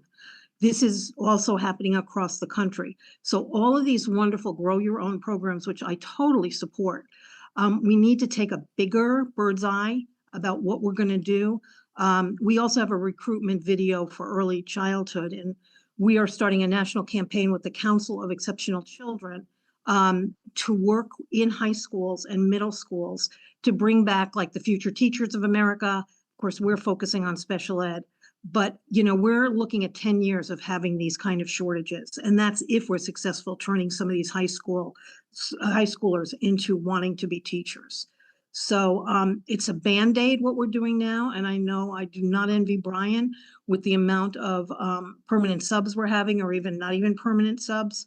But we really, and I would encourage, not today because we're running out of time, if we could spend either the next meeting or the meeting after on thinking out of the box like you guys have, but looking at the reality that personnel prep grants may not be here to help provide incentives. So where else can we go? Thank you. Thanks, Mary Beth. You're welcome. I know, it's very sad. That's Is there in the state college, in the community college system though, is there a early childhood or special education? No, you like take the 2 prereqs years? and then go on to the SCSU. You can. State college. I think take some prereqs going to the state colleges, right? And what's the UConn? Right, right. UConn college credits that the kids are always doing to scramble to get in high school? Yeah. Is there anything? Yes. UConn doesn't, I was going to say the state colleges do have just reciprocity. They don't have any fiscal incentives right now. Right. Okay, just reciprocity. With the community colleges. Right. Correct. So you could transfer the credits, then you go there, Mm-hmm. spend 2 years and get your degree. Okay. Well, most parents are totally aware of the free part of. Oh, yeah, a lot of people are taking advantage of that now. But are they going, what degrees are they going for? But I know they. But tapping into the guidance counselors and saying, hey, we know the cost of college is exorbitant, so hey, check this out. They're aware of it. Yeah, they are. The state really pushes the manufacturing and engineering and I know that we're trying to get teachers. So I see Brian, you're thinking. Yeah, no, I'm still like sitting on the Part D and Part C. I know. Yeah. Dr. Bruder. Well, it's only because, you know, you guys know Well, it we're still has lucky. to- Yeah. Yeah, it has to be, the Senate has to approve, but right Gotta go now, with the And- number, yeah, with the money, the bottom line money they're looking at, and I will tell you, I got my information from somebody in Congress this morning, turned it over to OSEP, as Brian knows, they need to know this stuff too. The issue right now is there's no other places to take the amount of cuts that our president wants. And the Republicans are leading the charge to just get these cuts. The New York Times last night, had a great analysis. They did not say the Department of Ed, which is why I went first thing this morning to find out what it meant. But, you know, they have Medicaid, which funds Part C, early intervention in most states, taking such a huge cut, as well as funds related services. So it's kind of broken down. It will go into the Senate. So we're trying to work with our states who have senators who are Republican to let them see what it will mean. We don't have a number. It's proposed that it will be a percentage or a dollar number off of Part D, which is all discretionary grants, and Part C. But we're trying right now with this group that's even here, we're up at Avon Old Farms, to get families moving in those states that are primarily ours. So we'll hope for the best. And, you know, and I will tell you, our whole history, though people have gotten complacent, people who aren't as old as me, that's how we got our programs, is people banded together and really advocated the heck out of what we need for kids and families. So there may be a way that, you know, we can do something for some of the other states, but. So the numbers are kind of, what I told you, it's not confidential, but it's not being advertised in terms of what's getting cut yet until the Senate takes it. And Mary Beth, you mentioned CEC and CASE, are they going to be included that in their legislative session? Usually they do it in June. Oh, I'm sure. I was on with Lori Vanderploeg this morning also. I'm sure they're going to be bringing it up. Yeah. Okay. Thank you. We have work to do. Representative Comey, when she is able to attend, when the session calms down a little, she really wanted to us to kind of focus a little bit on early childhood education. Perfect, because of the big bill. Yeah, the universal, Yeah. which is great. She had wanted, but she's unavailable. So, okay, on that sad note, just keep plugging along. Absolutely positive. Well, then we will be going back to social emotional as our next. For us. Develop and implement universal statewide dual capacity training on prevention and de-escalation of dysregulated students for general and special ed students, families, and relevant staff. Yeah, and secondary bullet there as well as the Mhm. study around restraint and seclusion, reporting, and role of ensuring that that information gets down to teams to inform future programming. So we could, I mean, I know we don't have a committee necessarily as part of the State Advisory Council, but we've been talking to other advocacy agencies and entities, and Sean is a member of, I always forget the name, the council, the Interagency Council to Reduce the Need for Restraint and Seclusion. It's the restraint prevention. Prevention group. Jen's a part of it also. Yeah, so what I've heard is that there have been a lot of discussions around adult age individuals around restraint and seclusion, with not as much as a focus necessarily on school age. So I have kind of floated this concept. This talks about a work group or stakeholders that we could schedule, you know, proactively to come together, not trying to work outside of that entity. I think that entity is good to keep in place and have in place, and then maybe report back and try to get an agenda item for the work that we're doing to help inform and get input from those individuals. So long story short is we would like to, you know, see if there are interested individuals from the State Advisory Council that could be represented in this group that's working on this information. Okay. So we reached out to the Oxford Child Advocate already, who I meet with on a bi-weekly basis. They're very interested. I know Virginia Brown did training collaboratively with CPAC and CSDE last year, so she's threw her hat in the ring, although they're very busy in different activities that they're doing. We would include our state agency partners and then any, you know, making sure that we have parent voice as well in the work moving forward. But, you know, this is this group really wanted to focus on those de-escalation. I think there was even contemplation from the Special Education Task Force of requiring districts to ensure that their staff had de-escalation training. Right. And so we want to kind of take that momentum and keep moving it forward to see if there's something we can do at the state level. So these are, yeah, so these are, I know, huge priorities for you all, and there's only 2 bullets, but there was a lot of work behind those bullets. Great. Then do you want to, we've got 15 minutes. You want to just hit the last things? Sure. That's the safety, right? Communicate with districts the free resources, such as the Connecticut Center for School Safety, Department of Emergency Management, Homeland Security. They have Go kits, bags, safe and sound schools, just letting schools know that these resources are available to them.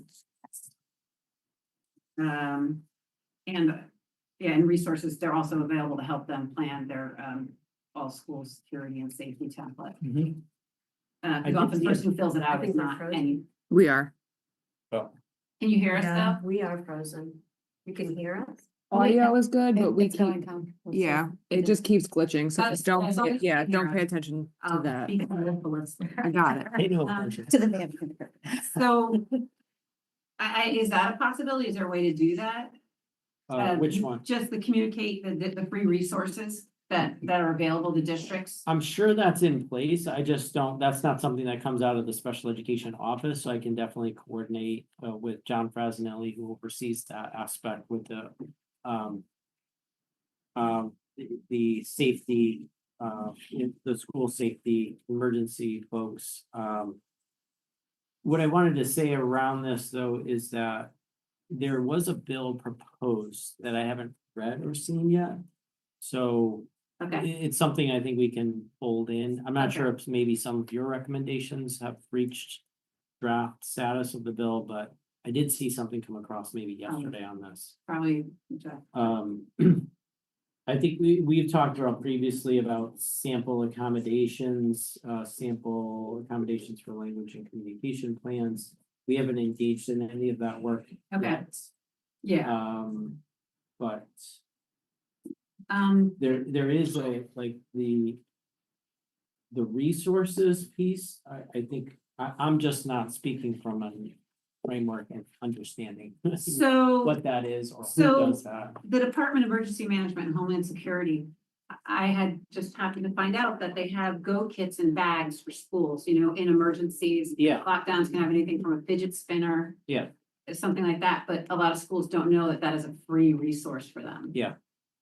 For their classrooms. Are these bags So that they- also include like whiteboard? I'm guessing, yeah, like because I looked that? at already hearing. that. Right, so in other Yeah. words, like when you have to be quiet, like, you know, writing on it, what the instructions are. Right. And things like Right, that. and the then basic sign. No. These language and communication plans Mhm. are usually the most forgotten things on the IEP as Mhm. well. Right. So And that has having- emergency safety, yeah. Yes, I mean, like, Well, and also Yeah, it's they just they're not something unsure our how to approach department it. wouldn't do. Right. Like, But I so think we but we need to connect with them because if the Department of Emergency Management and Homeland Security is doing that, they should make sure that those things are available. And we could also refer folks to it, but I'm just trying to Connect with figure them. out the Bureau of Special Education or CSD in general. Because I connected them with other Yeah. special education directors that Yeah. they didn't know that they had these things, so maybe. Yeah. Oh, Josh has got his hands up there's Josh knows. Yeah, so I did, so you connected me with them, and I spoke with them about the Go bags, and I, it seems from my conversation with them that the Go bags are designed for the child to bring home, to have at home for an emergency and not for classrooms. All right, so then that's a whole new bullet point, we need to go. That's not where we were going. with Go that. home, go back. because any teacher with a need, has a child with a need, should have a special bag Right. created. So Which I don't know where equals that, I money. guess this is a conversation, I thought the ad hoc school safety committee was done, but I guess this is. That's what I thought. I thought we covered that, but that's interesting, Josh. Yeah, thank you, Josh, I appreciate that, I thought they were, yeah. I followed up with them, it was a Thank you. while after we had last met, and that was, because I was trying to figure out how they get them, but they get them from FEMA, and they do like a course in the class with the grade, and then they hand them out to all the students to take home. Okay. So they can- So they have a kit at, well, I don't think they have fidget spinners, but that's how go bags are supposed to be made for the classrooms, is the dry erase board, the fidget spinners, things like that. So, and then that's funding, the Yeah. schools need the money because, and there are companies that will actually give you the go bags, but you, the schools can't take so much, right? It's a limited amount of money that they can have donated, right? Yeah. So, Okay. with this recommendation, so like I said, I'll bring this back to John Presnelli, who oversees that work Okay, directly, because just, I'm not able to speak to it with any level of knowledge. okay. How about that at 150? But Yeah. yeah, it's something we have to coordinate with other departments on this, and even outside of the State Department of Education. But, you know, obviously the schools need to understand and know the resources. There are requirements for their safety plans and all those different facets, and then we're looking to kind of ramp things up for students with disabilities to make sure that they have access and that those accommodations are considered. So that is our role, like, so those pieces of the pie we would contribute to, but. Okay, because when I was working on this with deaf, Yeah. hard of hearing and deafblind students, they Yeah. were saying PTOs could be the resource for this, or set those could be the resource to put these together, fund these, things like. So that's just something else. I could, maybe I'll bring that. Lena. Yeah, the fundings. Lena, Yes, can we add it there if the parents need any accommodations too as well? yeah. Mhm, thank you. That's true. Can Okay, I just add one thing? yes, So on the, Brian, for the current, Yeah. emergency management, and homeland security, they have the crisis response drill. And as far as like the Mhm. drills go, the only recommendation they made in a sense was, it says, although the school reports indicated only rare instances of students seeking counseling after a drill, the experience may be stressful for some students, school personnel and parents alike. Therefore, DEMHS recommends local districts provide advance notice to parents and teachers of a drill with age and developmentally appropriate guidance on how to discuss the drills with their children or classroom. Special attention should be given to students with special needs. Notification can indicate within the next 2 weeks, which is the recommended time frame that a drill will take place. Mhm. So there's a component about advance notice. Mhm. It goes on to talk about how they should basically have some practice ones with the teachers without the kids present, so the teachers become familiar with it, so they'll know what to expect and can then anticipate and share with the kids ahead of time, so. But they don't have anything about the go bag or anything, but this is what they have. yeah, that's. Thank you. Okay, so Pennsylvania has a lot of guidance on this. Mhm. Could pull that up, but I know that we're all fading. I faded. It's a good meeting, yeah, got a lot done today. So I guess we can attack this another time, or do you wanna, 153 or? No, you wanna keep going? I think attack another time. I think my brain has stopped. I think 5 minutes ago it did. Okay, so Oh, your migraine, you said? my brain stopped. Oh, your brain. they said It stopped. migraine. No, my brain is migrated. Okay, I thought you got a migraine from it. No, oh, no. No. So is there anything else? I just want to make sure that we don't miss any important comments that anybody have or important subjects before we adjourn this. Not you just scratching your head right now. If this was an option, you would have voted on something. Mary Beth just mentioned, All of the emergency bags. Yeah. And Mary Beth? Mary Beth just mentioned her computer died, that's why she. Oh, okay. We lost Okay. her there, but she was thinking we were winding down anyway, but Okay, just great. didn't want people to think she dropped kind of bad news and just. Like, dropped the bomb, yeah. Yeah. I told her I would share everything. It is March, I lost my paper. March 26th. And it's a virtual from 9 to 10:30 a.m. And so I would like someone make a motion. Thank you. Motion adjourned. Thank you. We are adjourned at 26. Literally a month. Thank you. Thank you all. Thank you, Matt.